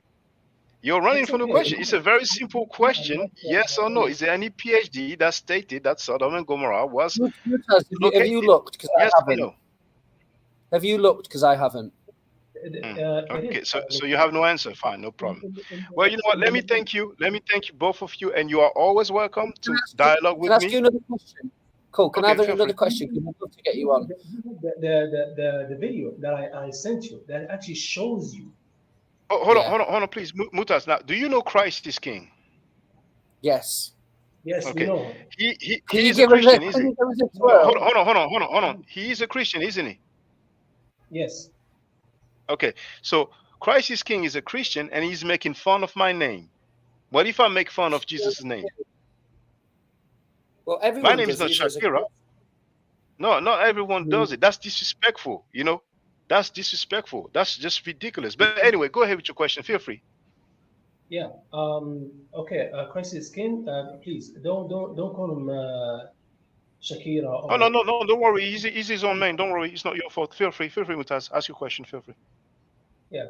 So basically, we give you all these evidence, yet you still don't claims. It's not evidence. That's claims. But feel free. Okay, no problem. You believe what you want to believe. The city of Sodom and Gomorrah. These are not evidence. I'm sorry, I didn't hear the question. Come again, please. Is the Sodom and Gomorrah the video that I sent you, which is actually it's in your browser, by the way. This is not evidence for you? I didn't see the video. You probably shared it in the private chat, but I didn't see the video. So basically, you haven't seen the video, you haven't done the research, and yet you are trying to say that these are just claims? I'm not trying to say anything. I just asked if a PhD has stated that this is Sodom and Gomorrah, and you guys have not answered. Because you see, if I spend my time looking at every video, I will not be able to make a. I'm sorry, but this is a very stupid question. You don't need a PhD. Okay, so if listen, since you say it's a stupid question, if I send you a video, and it's some people who claim that this is Cinderella's house, right? And the Wizard of Oz and all these fictional characters, will you look at the video? Of course, I will look at the video, but I will not believe it because it's fiction. Because well, the Exodus story is fiction. And Gomorrah is actually real. And Moses is fiction. That I sent you. Huh? Moses is fiction. Here I am, Lord is The singing. rules, the rules that you're asking us, the rules that you're asking us to go by, to just believe stuff because somebody said it, you don't go by those rules for anything outside of your religious books. I do. And all the ancient religion, they're basically fake. Can't you accept the Cinderella story then? The white didn't last and died Why? off. Why don't you accept the Cinderella story? Why? Because it's based on fiction. They're not based on real people. The Exodus story is based on fiction. It's not based on real people. Moses was not real. It's not attested historically. Okay, so the video that you saw, did you actually saw it or you just? Shakira, do you believe in God? You already asked me if I saw that video, and I told you I did not see that latest one that you shared. I haven't seen it. Shakira, do you believe in God? Oh, you call me Shakira? No, do you believe in God? Yo, okay. Now I heard him say Shakira, you know. Yeah. So that's why I put him out. Now, Mutaz, feel free to come back whenever you want. Okay, it was great talking to you because you are respectful. Even though we disagree, we are respectful towards one another, and I love that. So you can come back anytime you like. All right? Okay, thank you, Shaka. And I believe that there was some action there, you know what I'm saying? But it's okay, you know what I'm saying? I actually love talking with you. You seem very knowledgeable. I like your question, but come on, do a little bit of research. Do you see that? I've done research for many years. I've done research for over 20 years. You know. But have you seen this video? Take your time, eat popcorn, or have dinner, and watch this video and enjoy it. Rather than videos, I'm listening to scholars. I'm listening to PhDs. You know, and with scholarship, that's the best thing to do. Because anybody can make a video. I can make a video and say, look, this is Superman's house. But PhDs, they don't make claims like that because they follow some academic, rules, and they don't want to make a fool of themselves because they have peers. Their peers will laugh at them if they make claims, you know. But Mutaz, we can always talk again some other time. You are welcome anytime. All right? Okay, but just one question, and that's it. If all doctors have PhD, why are we still people are getting sick? Does that mean that we should trust doctors even though they all have PhD? Sickness is not based on the academic qualification of the doctors. I'm using this as an example. That's it. What's your answer? Okay, come again with the question then. If all doctors have PhDs and people are still getting sick, does that mean that we should trust doctors even though the healthcare system is not doing very well? The healthcare system is doing very well. So yes, we should trust the doctors because they are qualified. They have studies and they know their trade. So my stance is that yes, we should trust the doctors, the medical doctors. They are skilled and knowledgeable. Successful, curing all the sickness. Well, not curing all sickness doesn't mean that they are unsuccessful. Some sickness have no cure. If you have to go, to another country on a flight, you're not going to want to choose a pilot who's accredited and got the experience in flying, got whatever degrees he needs to and whatnot, whatever. You'd rather just go with some regular person who just says he's a pilot and doesn't have anything going for him behind that? Some jobs do actually require a certificate or a license. But if all pilots are not doing well, does that mean that we should trust pilots even though they have a license? Come on. But anyway, Shaka, and what's your name, sir? Jesus. Jesus. Wow, yeah. Nice name. I think I should call you Joshua because that's actually his real name. You know what? You don't have to answer this question, but it's okay. We can have another discussion, no problem. And Shaka, anytime you see me live stream, you are welcome, Mutaz. Yeah, you are an amazing host. And if I, if my language was kind of a bit offensive, I No, apologize. it was not offensive. No, you don't have to apologize. Your language is not offensive. You've been respectful, and I appreciate your questions, your commentary, the interaction you had. I'm surprised that here I am, Lord, call me Shakira. But for the record, did you call me Shakira? He did. And earlier he also said that speaking to you felt like speaking to a child. Oh, okay. Yeah. Well, but I don't know. I put him on, but I don't hear him. Maybe he's away. Okay. Did you call me Shakira? I think so, yeah. But my memory's Well, not that good. Why would you be disrespectful? I think it's just pretty obvious. When you move the goalposts and act like a child, then you should maybe meet them at their level. So basically, because I don't follow your belief, you're going to disrespect me, right? That's how Christians get down nowadays. Okay, he's running. It's okay. Well, thank you very much, Mutaz. Stay safe. Thank you. And also, I will subscribe to your channel. You seem very Feel free. good guy. And your friend name, his name is not Jesus. His name is Joshua. That's the real name of Jesus Christ in the Hebrew language.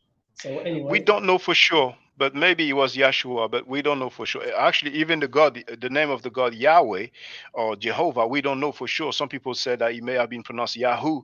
We don't know for sure, but it's a possibility. Who knows? No problem. No problem. I have many evidence, and I will give you. Again, I'm not trying to convince you. You ask for the evidence, I give it to you. You know what I'm saying? I'm not trying to ask for records. Ask for records. Records, eyewitnesses. You know what I'm saying?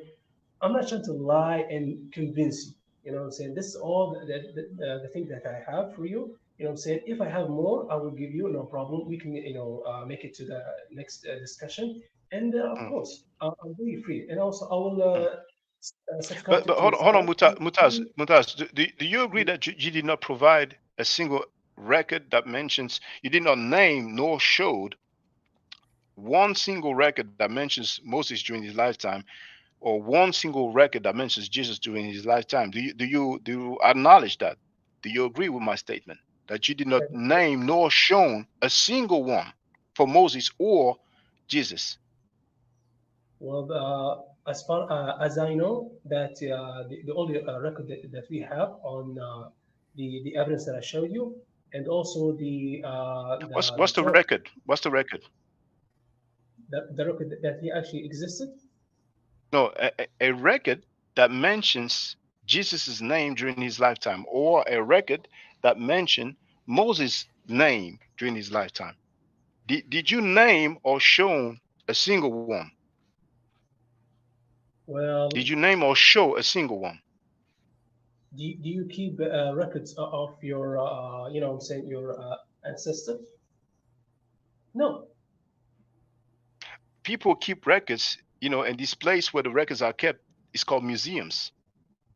Now, sometimes you can find some in universities as well, But if I ask you, did you name or show a single one? What do you answer? Do you answer yes or no? Yes, I did. Many. The Ark of the Covenant. And there is a Moses' name on it? No, but it has the 10 commandments. It's okay. We never get out of this. It's okay. No worry. No problem. It's okay. We'll talk again some other time. No. I'm just trying my best to give you the evidence. As far as. Yeah, but I mean, maybe you don't understand the question. See, the question is very simple. Like, have you named or shown a single document that mentions Moses' name during the lifetime of Moses? Yes or no? During the lifetime of Moses? Yes. Well, no. Because okay. Okay, fine. It's okay. Now let's move to Jesus. Have you named or shown a single document that mentioned the name of Jesus during his lifetime? No, because they were recording the events after Jesus died about 20 or 30 years. So basically, they wrote the gospel in 70 AD. So basically, And after. I appreciate your answer. The reason why I'm asking this question is because there are many Christian apologists who claim that there are many attestation for Moses, but they like to say first century, you see. So indeed, they do name Tacitus, they do name Flavius Josephus, they do name Pliny the Younger, right? But I feel like they are being disingenuous when we ask them the question, and I appreciate your answer, you know. And then we can go to other discussion. Okay, the latest one we have, you know what I'm saying? I'm sorry, the oldest ones we are this one and this one. But one thing for sure is that even if we talk about Flavius Josephus and we say this is his writing, it is not even during the lifetime of Flavius Josephus, you see? So it seems like when it comes to the Bible, we're dealing with 400 AD, but we can talk about that some other time. Oh, okay, no problem. Anyway, thank you very much, Mutaz. And also Jesus, Joshua. Thank you guys for the live stream, and hopefully next time we will have a discussion. Right. Yes, anytime. Thank you. All right. Well, Jesus, feel free to speak. I think earlier when that dude was talking to me, the one that left earlier, my mic was muted, huh? I did mute your mic. Yes, I'm sorry, I didn't ever tell because there's a bit of background noise. So yes, I should have told you. I'm sorry. Nah, it's all right because it just doesn't matter. I've been through this kind of thing. We're talking about going back to late 90s, early 2000s that I went through all of this stuff, getting on my way out of the Bible. So it doesn't really matter. I'm not really interested in that conversation with people like the earlier one, the white guy that left. Not really interested in it. I mean, he's literally just in that Bible. I'm interested, you know, with any discussion about history, about religion, anything at all. Now, I just had a quick look. With reasonable people. With reasonable well, you know, people. Like it is subjective, you know.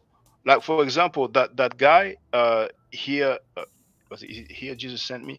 He mentioned, you know, that he claimed that, you know, I'm being like a child because I don't agree with him, so he's gonna, you know, do ad hominems, you know. But I'm used to that. A lot of time, you know, some people are not prepared, they're not equipped, so that's what they do, you know, out of frustration.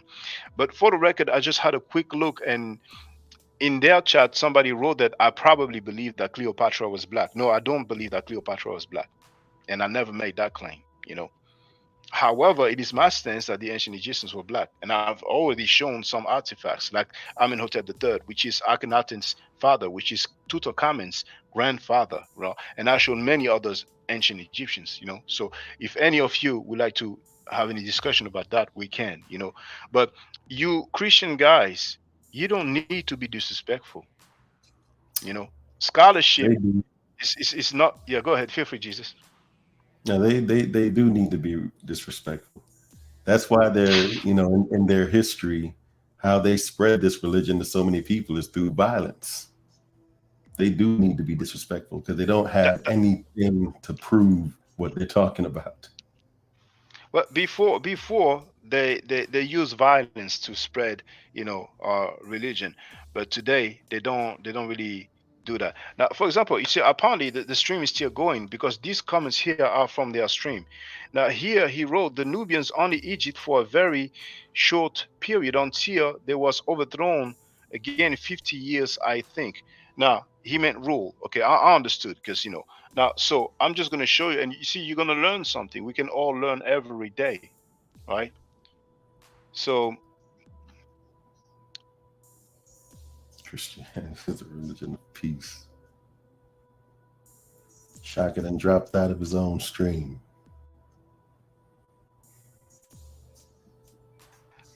Yeah, it's a good thing you said it. So here, John Mack, once again, this is an ancient Egyptian, right? Now, the Nubians, people who talk about the Nubians who ruled Egypt, they are talking about the 25th dynasty during the lifetime or the time period of Taharqa, right? So 25th dynasty, circa 600 or 700 BC, right? Now, this is around 1300 BC. This is actually one of the most powerful pharaoh, one of the most powerful ruler of ancient Egypt, okay? So you have the link at the bottom, hold on. You have the link at the bottom, but anybody can type Amenhotep the third, and they can type Louvre Museum. Louvre is spelled this way, Louvre, and it will come up. You actually have, the reference. So here, those are ancient Egyptians, And as a matter of fact, John Mark, are those black people? I'm waiting for his answer. You shouldn't have to go through all of it. You should be able to just say, hey, they were black and they should believe it according to their rules. Somebody said it, therefore. I don't want to force anything on them, you know what I'm saying? You're forcing nothing. You're just saying, hey, they were black. Believe it. Now, John Mark. Now, here I am, Lord Sam. He wrote, bro, this edit is gone slap so hard. Oh, share it with the whole world. I'm public. So, John Mark, you. He says no. So he doesn't believe it, even though you said it. No, that's a different one. This one is John Mark. But initially, it's that guy, John Mark, M-A-C. Yes. Oh, my bad. Yeah, no problem. So here he wrote, they had it for only a short period only. Okay, no, but John Mark, those are ancient Egyptians. You do have the reference right here, JE 30968. Those are soldiers of Meserti, right? Okay? So this is held, and you have the link here to egyptianmuseum.org. Those are ancient Egyptians. That's way before the 25th dynasty. So are those black people? John Mark. I'm waiting for you, John Mark. New comments? Let me see. So he wrote, the Nubian stood on the shoulders of the original Egyptians. Right. Okay. Now, John Mark, what I'm asking you. Now, John Mark wrote, they are Egyptian, not black. So according to John Mark, those are not black people. To me, it's laughable, but it's fine. Now, John Mark wrote, this is something. We're talking about committing crimes, that will be black people to them. The bar is real low. If you're talking about anything negative, the bar is real low to qualify as black. But if you're talking about anything that they view with some kind of respect or honor or whatever, it's virtually impossible to prove that it's black people. Well, but we can see what they stand on. Like this, he wrote, this is something I know a little bit about. Show me from the start of the dynasty and the end of it. You see, that's amazing. That's amazing. Now, if they get robbed and they asked to describe the people who robbed them, if they happen to be black, then they will say, it's a black person, a person of African descent, But now when we have ancient Egyptians, for a strange reason, if you want me to tell you if they are black, show me from the beginning and show me from the end. Fine.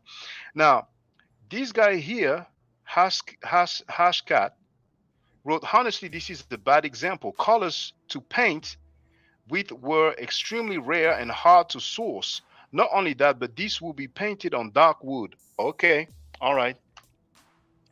Is this painting on dark wood? This is from the tomb of Tutankhamen, King Tut. Is this painting of dark wood? Those are ancient Egyptians from the tomb of Tutankhamun, KV62. Is this painting on dark wood? That's not Those on are wood. Clearly white people. So anyway, okay. Now, Hashkat wrote, white people. Check this out. Hashkat wrote, it's proven that they were a diverse culture from DNA. My dude is delusional. But it's amazing. I mean, the power of God, the help of Jesus Christ does not even allow you to answer a question. You can talk about DNA, fine. Are those black people, yes or no, Hashkat?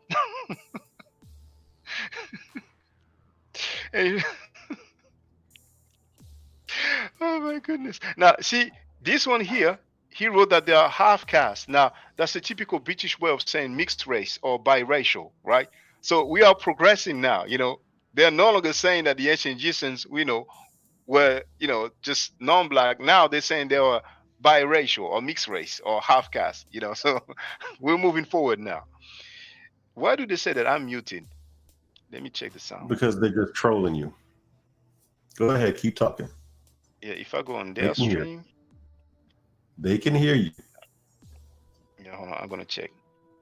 Yeah, I went on his stream and yeah, we can hear me. So I guess But anyway, it's okay.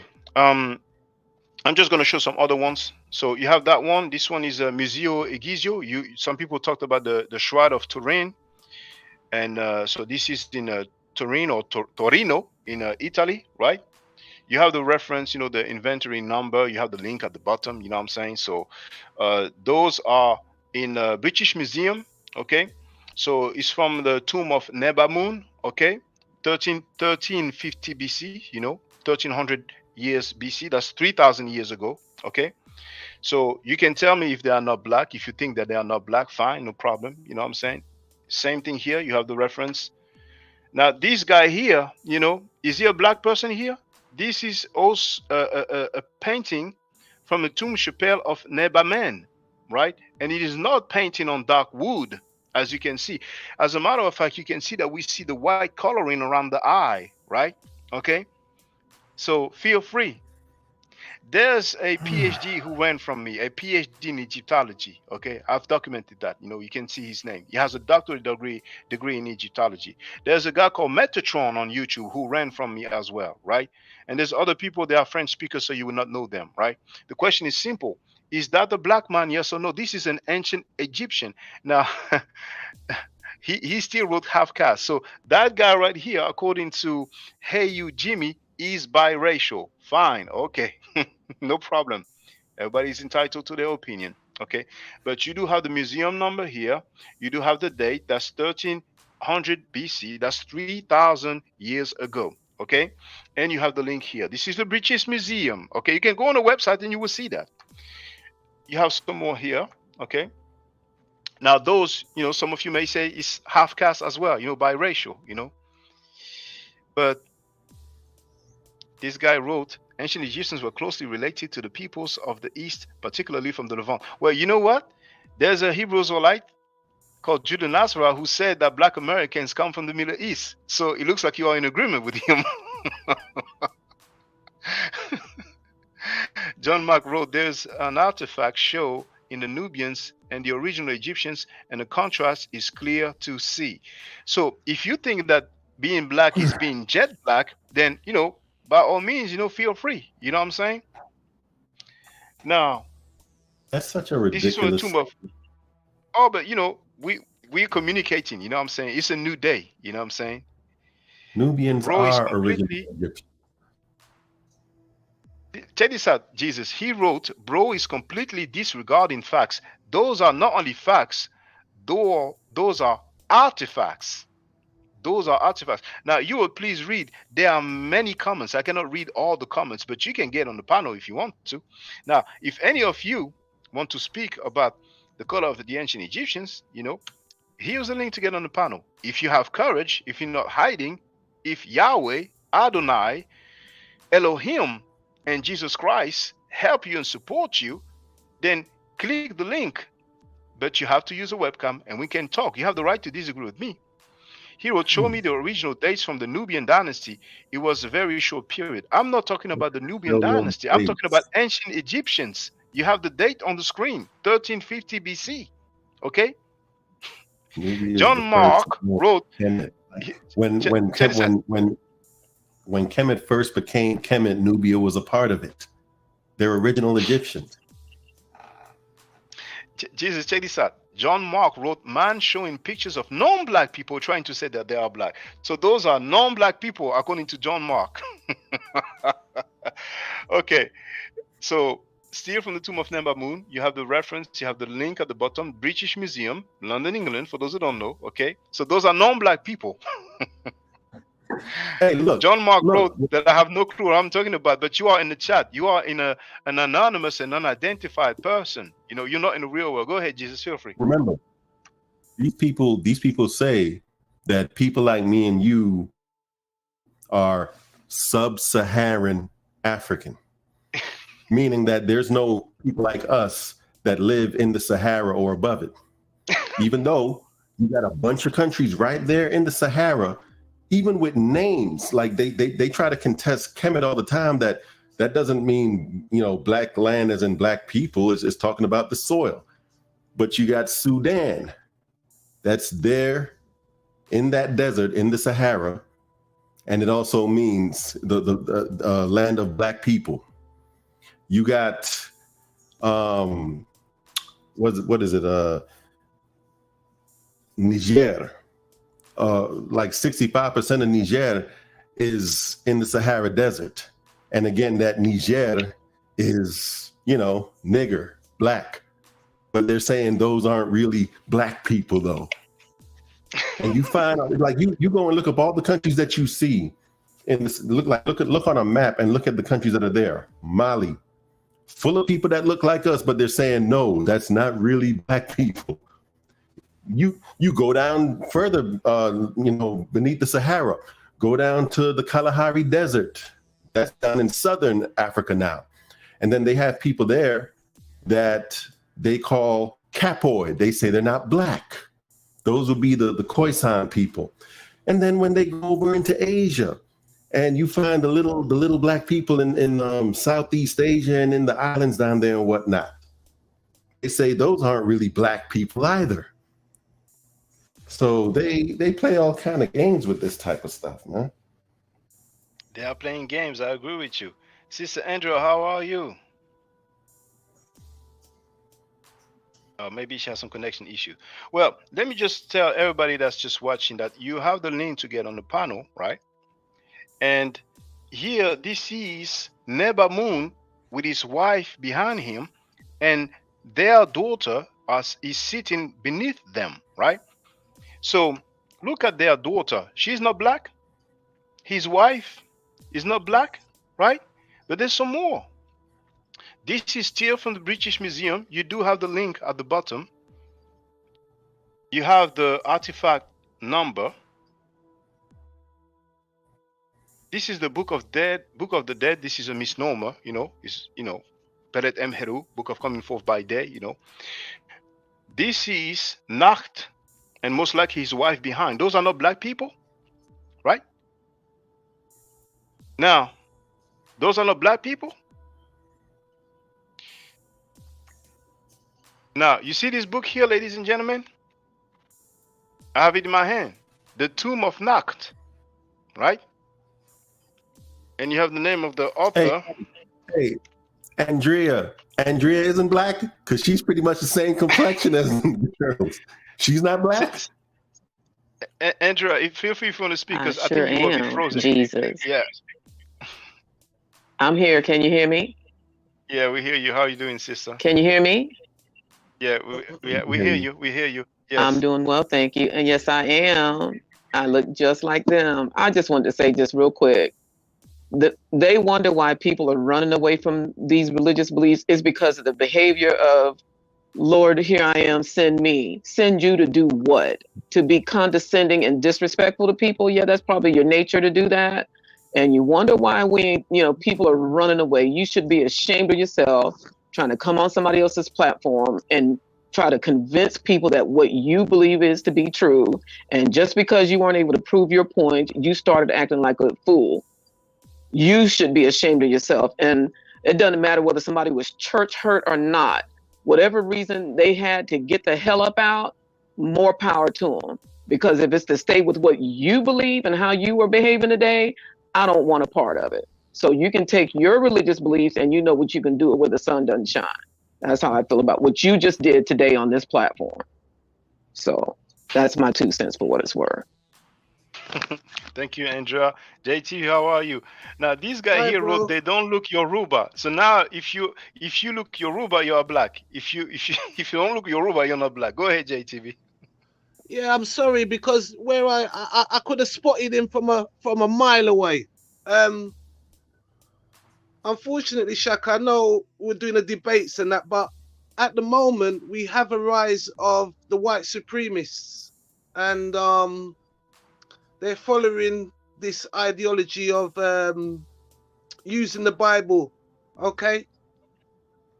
And they're very racist, okay? Very racist people, right? They wouldn't mind to see us back in chains, you know?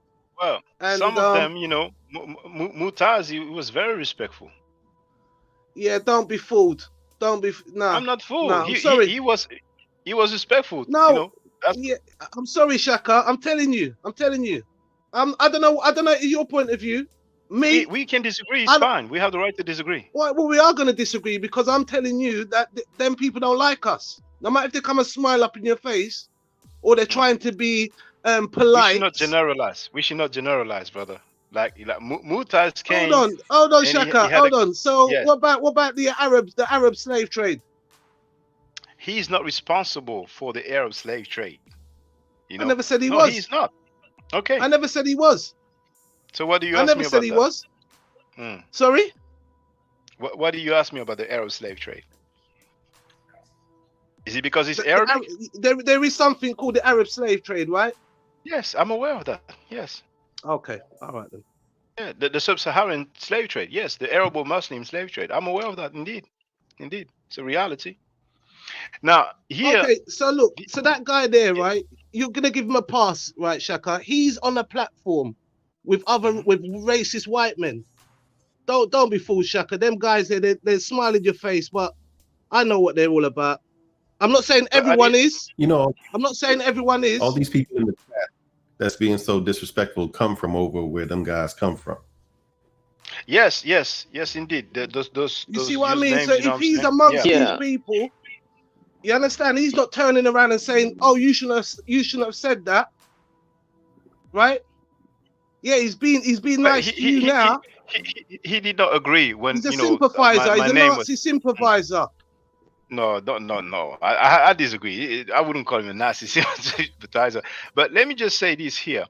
Now, this guy here, Hashkat, he wrote, "All I am hearing opinions, and I've shown artifact based in museums." You know, so Hashkat is losing his mind now. Yahweh cannot help him to think properly, and he's calling artifacts opinions. And he wrote, "I'm only hearing opinions, no facts. I've shown artifacts." And guess what? There are some more, right? Like I said, I have the book here. Now, the author, you have his name, Abdel Ghaffar Sadid, 1996. Now, he took pictures from that tomb. So that shows ancient Egyptians, right? So those, you guys would probably say that they are not black because they don't look Yoruba or they don't look Congolese. They have the same diversity of skin color that we see right here in the damn chat. Yes, indeed. But the thing is that most of them have never seen those artifacts. Most of them have seen artifacts from what we call the late period, when the Greeks, the Macedonians, the Ptolemies ruled. You know, so instead of just embracing some new knowledge, they are being rejected. They are rejecting, you know, some facts, and it's fine. This is a learning experience for them. Now, is this guy black or not? Right? What about those women here? You have the page numbers. I've shown you the book. Those are clearly Nordic peoples. This is page 56 of that book. But that book shows pictures from the tomb of Nakhet. And the British Museum, London, England, showed some artifacts from, from this tomb, from that guy, Nakhet or Nakht, depends how you want to pronounce it. Okay, so I ain't gonna be long. You're not just gonna finish with this. So those are not black people, right? This is not a black person. Yes, JTV, feel free. Now there it is. This is page 63. This is not a black man. That's an ancient Egyptian. That's way before Taharqa and the 25th dynasty of the quote-unquote Nubians, right? Those are not black people. Those are not black people. This is page 81. Look at the long, straight, flowing hair. This is page 81. Now, this is not a black person. You know.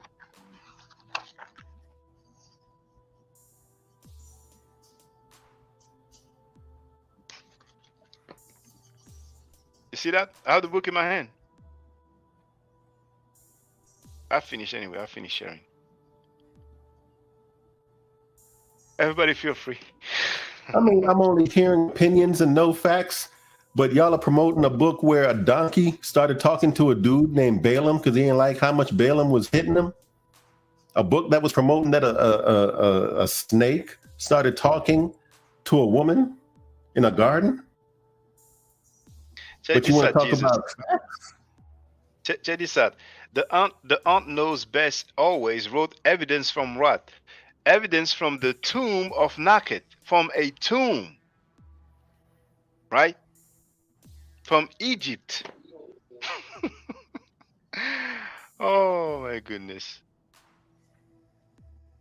But like I said, if we were talking about something negative, if we're talking about trying to put some people in prison, if we're talking about the KKK is looking for some black people to hang, those people that you saw in those reliefs would qualify. But whenever you're talking about anything noteworthy, positive, uplifting, anything involving high civilization, achievements and whatnot, it's impossible to prove that they were black. Yeah, but look at this. Hashkat wrote, do you have any scientific evidence that they were black and not a picture? It's not a picture. I've shown many pictures of ancient Egyptians, okay? You found and formed the opinion they are black. Okay, so you can say that now they're black. Feel free. Pictures of Jesus, they don't have any pictures of Moses. But for the record, Dr. Sheikh Anta Diop begged the authorities of Egypt to give him some, probably a few square mile, not square mile, millimeter square, a few millimeter squares, in order to do a melanin dosage test, and they refused. Now he has done the melanin dosage test on some mummies, but not the mummies that he asked for coming from Egypt. Basically, if I'm not mistaken, those will be royal mummies. But do you have any scientific evidence that they were not black? Because you guys like to rely on DNA, right? Well, there is that guy, and if I'm not mistaken, this is the PhD in Egyptology. You can go on my channel and go to the live, and you will see the name of that doctorate degree in Egyptology that is running from me. He talked about the DNA, and if I'm not mistaken, he said that they did that on 16 mummies. 16 mummies. Do you think we only have 16 mummies in Egypt? So where did those mummies come from? Why only 16 when there are so many available, right? But besides that, you don't need to be an archaeologist. You don't need to be a scientist or geneticist. You need to have good eyesight, because the testimonies of Jesus is people who saw Jesus do things, and they had good hearings because they heard Jesus say things, right? So do you guys have good eyesight? Do you know what they call it? They call it being, and some people call it being an Afrocentrist. Having good eyesight now is being an Afrocentrist. Make that make sense. Now, if anybody wants to tell me that this is not a black man, well, here is the link, because some people are complaining like, you did not answer this, you did not answer that. Here is the link to get on the panel. Feel free and come and tell us that this is not a black man. But anyway, feel free, Sister Andrea and Sister Brother Jesus, and then I can call it a day. Yeah, they are not going to do that. Now that things are being exposed for the lies that they've told for umpteen millennia, they can't stand that. And You guys always want somebody to have proof of stuff. You didn't prove anything in it. Your opinion doesn't matter either. You guys have had so many years head start to try to push out misinformation about Egypt and Africa and everywhere else to benefit your religion. And people are not going to stand back and listen to that crap anymore. So you need to get out of your feelings and go do some more research and realize that you are not the progenitors of history. You're not. You don't know everything. You didn't do anything. As a matter of fact, anything that you get from ancient times comes from where we live. And you need to stop trying to make it sound like you're so damn smart, because you're not. You know, there's enough. We've had enough of your propaganda and all the crap that you guys have put out here for centuries, trying to make other people feel bad about their existence and like we weren't here and we were just stupid people that need to be redeemed by some white Jesus. Go sit down somewhere. Go sit down somewhere. Because me personally, I'm glad I don't do that anymore. You guys have made people's lives miserable because we've had to believe some lie for years that some white Jesus is going to come and save us from our sins that you all perpetrated upon all the people of the earth. So go sit down with your half-toasted belief. Nobody want to hear that crap anymore. I know I don't. Go sell it to your people who've been putting all this stuff on people all these years to make you feel better about the color of your skin. You go do that. And you leave the rest of us alone. We don't have to be church hurt not to believe the bullshit coming out y'all's mouth anymore. So, you know, that's how I feel about it. I'm so sick of all this pandering that you guys want us to believe. Go sit down, go back, and you guys want to make it believe that the sub-Saharan and the upper Saharan, that's not the whole continent of Africa. Are you guys kidding me? So we didn't exist above the sub-Saharan part? Stop it. How stupid does that sound? You guys are idiots. You're idiots. And you don't need to go look at your videos to see how stupid you guys are presenting your information. Go back and get some more knowledge and be okay with it being Black people who lived in those regions. Be okay with that. Because all you're doing is showing your racist tendencies when you come out here and you try to be disrespectful on somebody else's panel because you couldn't prove your case. Be okay with Black people being there and stop trying to say, it's a mixed race of people. So somehow you can fit in? According to your Bible, you weren't even supposed to be able to be saved because it was supposed to be only for the Israelites. So what are you talking about? Y'all created this Jesus to benefit you so you can find some way to fit in. It had nothing to do with you either, but somehow you made it about you. Okay? And you made sure he was white to make sure you felt good about it. And now that we choose not to believe that this Jesus existed or that Jesus was white or anything like that, you guys want to come back and you want to be disrespectful? Well, I got your number, bro. Take it. Take the beating, because that's what you got today. And stop trying to play into all these platitudes of how you're feeling and what we're thinking and opinions and stuff, because your opinions have been out here for way too long. And we're tired of your opinions. You haven't presented facts either, for that matter. My mom used to say, put that in your pipe and smoke it. I'm not trying to hear that crap. I'm going to put the camera on because I'm going to go grab a bite and I'll be right back. All right. Go ahead, Jesus. And again, watch how they don't follow their own rules. They change the rules. When they came up with all these categories about who's Negroid in the world, who's Mongoloid and all that mess, where was the DNA? Exactly. They just used their eyes. They just looked at people, looked at the differences, and you know what I mean? And you're presenting right now pictures and reliefs and whatnot that they can look at and they're like, well, what about the DNA? But check this out, Jesus. You see, Groove Coove wrote, you need a microscope on your face if you think that dude is Congolese. Now being Black is being Congolese all of a sudden. He's not ridiculous. I've heard Bantoid, I've heard Negroid, I've heard Congoloid, I've heard it all. They're always changing it up. And here, John Mark wrote, red hair, LOL. Do you see red hair here? Now, this person here, No-Go Joe 2, wrote, test them if there are so many available.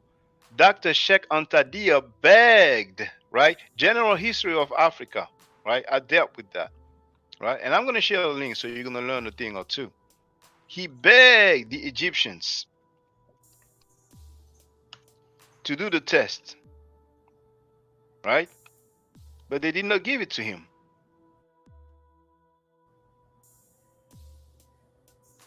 We can all learn, but you guys have to stop being so disingenuous and so weird. Here's the link in the chat. The Egyptians all had red hair, someone's saying. So the thing on the screen there, yo, these that's red, right? That's red hair that we're looking at. All right, yo. All right. That's the video title. Reggie is not a captain saver, HOE, he's an idiot. Now, this is a guy, you know, who claims that he knows many scholars, but anyway, Diop melanin dosage test. I quote from the general history of Africa, you know, and now hold on. Where was it?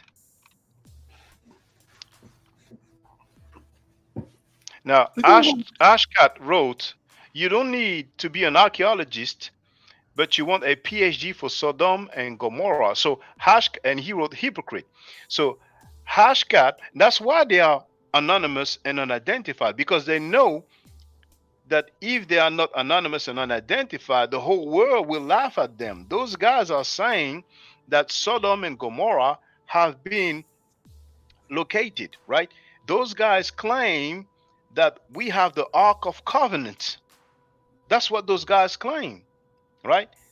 And those guys claim, some of them claim that they have artifact for Moses during his lifetime, for Jesus during his lifetime. And we've seen the name that they gave, right? Those people were born after the death of Jesus. How can somebody write about Jesus if he was born after the death of Jesus? Impossible. Where are those writings from these authors that they wrote, that they mentioned in the chat? What you guys have been doing for years is copying and pasting claims of Christian apologists. You guys have not done any research. You guys don't know what scholarship is, right? The Ark of Covenant? Are you guys for real? Oh my man Hashcat said something about dragons. What did he say? Hold on. Look, check this out. Guys, dragons existed. Hold on. I'm gonna look for it. But here, Hashcat wrote, get out of your victim mentality and wake the fuck up and look at the facts. Are you a Christian, Hashcat? Whatever. Probably not. He said, guys, dragons existed because I looked at a picture. You tell me if this dragon isn't real. Now, here's the thing. Where were you when they were having the Christian conversation? Because you could have said that and you'd have been doing too much, because for them it was just so-and-so existed, Moses, Jesus, because somebody said so. No picture needed. Yeah. Where were you then? Yeah, you can. I'm gonna flip it back on them. You need to get the fuck out your goddamn victimhood, because you guys are the ones who are whining and complaining now that we know better. You get out your victimhood, because you guys have all this time wanted people to believe the damn stories that y'all been telling. And now that we don't believe you anymore, you're telling us to get out of our victimhood. We're not the one trying to pass laws because people are recognizing that these things, you know, people were black and all this other stuff. You get the hell out your goddamn victimhood and your feelings, because you guys are the ones who caused this problem, and now it's going to be undone. You stop the bullshit. Ain't nobody got time for you whining and complaining, because now things are being told that you don't want to hear. You shut your damn mouth, okay? You give me some evidence that they were white. Why don't you do that? Because you know it's not out there. You guys went out there, all that Sistine Chapel stuff, you done painted everybody white to suit your narrative, because you guys want people to believe that Jesus is white, everyone's white, God is white, angels are white, everything's white, Santa Claus is white, Easter Bunny's white, every goddamn thing in y'all's world is white. So go sit the fuck down and go do your goddamn research. Nobody wants to hear that bullshit. Everything wonderful and sweet and wholesome in life is white. But if we were sitting here talking about black people don't do nothing but commit crimes and whatnot, they'd have their pom-poms. Wouldn't be no disagreement. If it's holy, it's white. If it's angel, it's white. If it's this, it's white. Go sit your ass down somewhere. Anybody trying to put on no platitudes anymore. Get off your little soapbox and go. You do your own damn research. Don't ask somebody else to do it for you. Right. I saw them what was it, paintings that Putin came out with. Norma X said it. came out with some. You hear the law they're trying to pass, right, Jesus? You hear the law they're trying to pass? It's It's going to be anti-Semitic to say that Jesus was black. That's how up in their feelings they are. Anytime something comes out to be something contrary to what they've been shoving down people's throats for the millennial, something's wrong with it. Get over it. Get over your lies that you've been telling all these damn millennials. Get over it. Because the truth is coming out now and you guys can't handle it. Go sit down somewhere and go get your own goddamn education. Go sit down. Mm-hmm. That stuff pisses me off because I'm so sick and tired of them trying to flip the script and make it sound like we're playing the victim. No, you guys are the ones playing the victim because the emperor has no clothes and all the lies y'all been telling all this time is being exposed and you don't like it. Get over it. You get over it. Don't tell us what the fuck to do. Who are you? Because, their whole identity as whites is based on that distinction with us. Their whole thing in being white depends on us being the evil villain of the story. Exactly. So anytime there's anything at all that's saying that black people are more than what they've been saying, they feel threatened.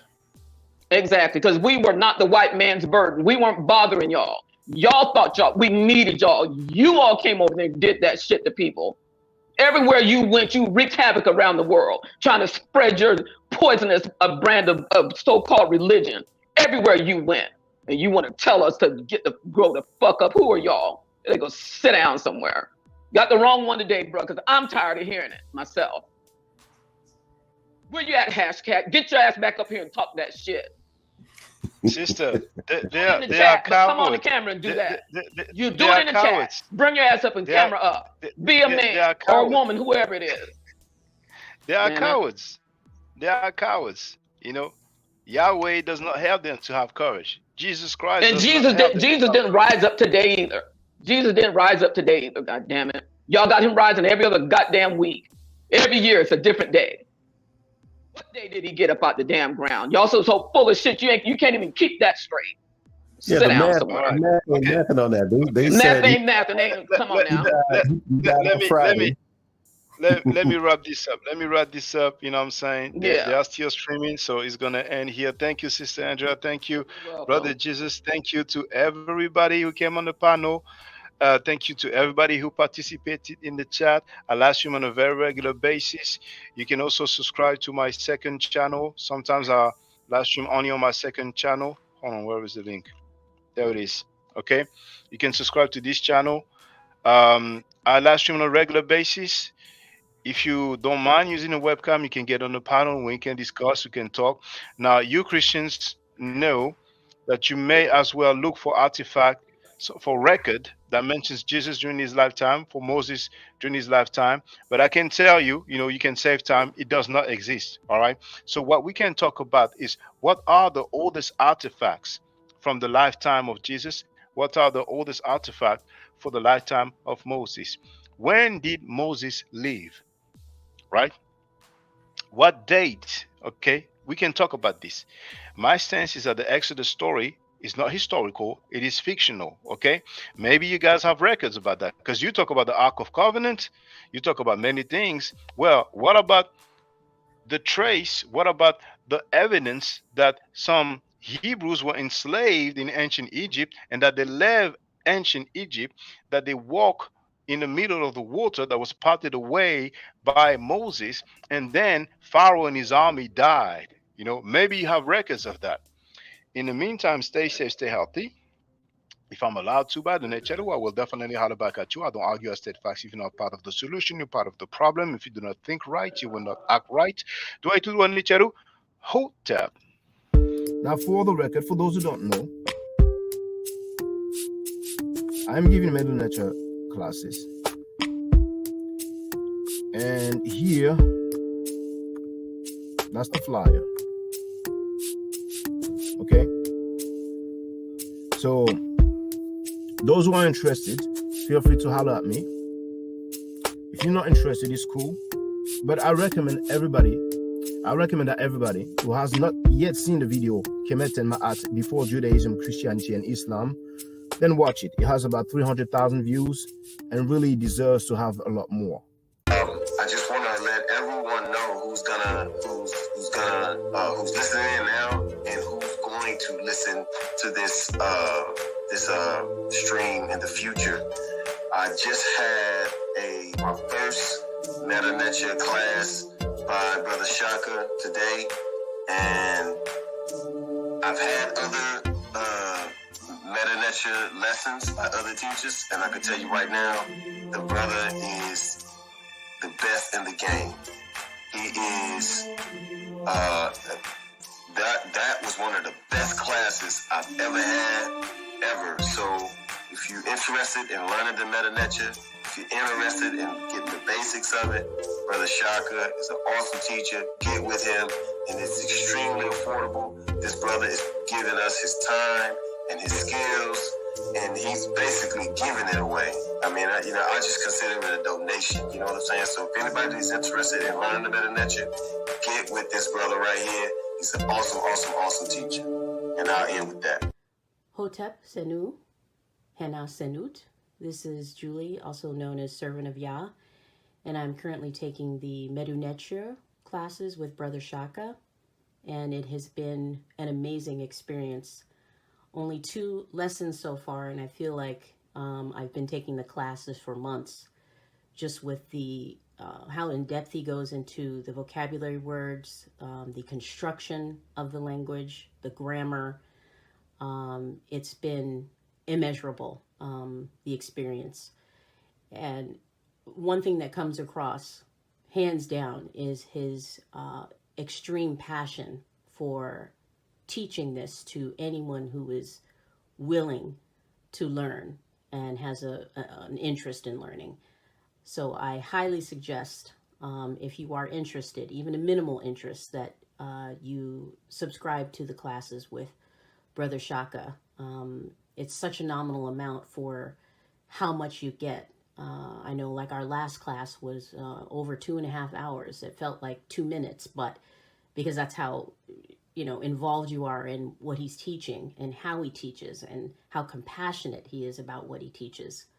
Also with sharing materials free of charge, no question, no doubt. It's just what he does. He doesn't have to, but he does.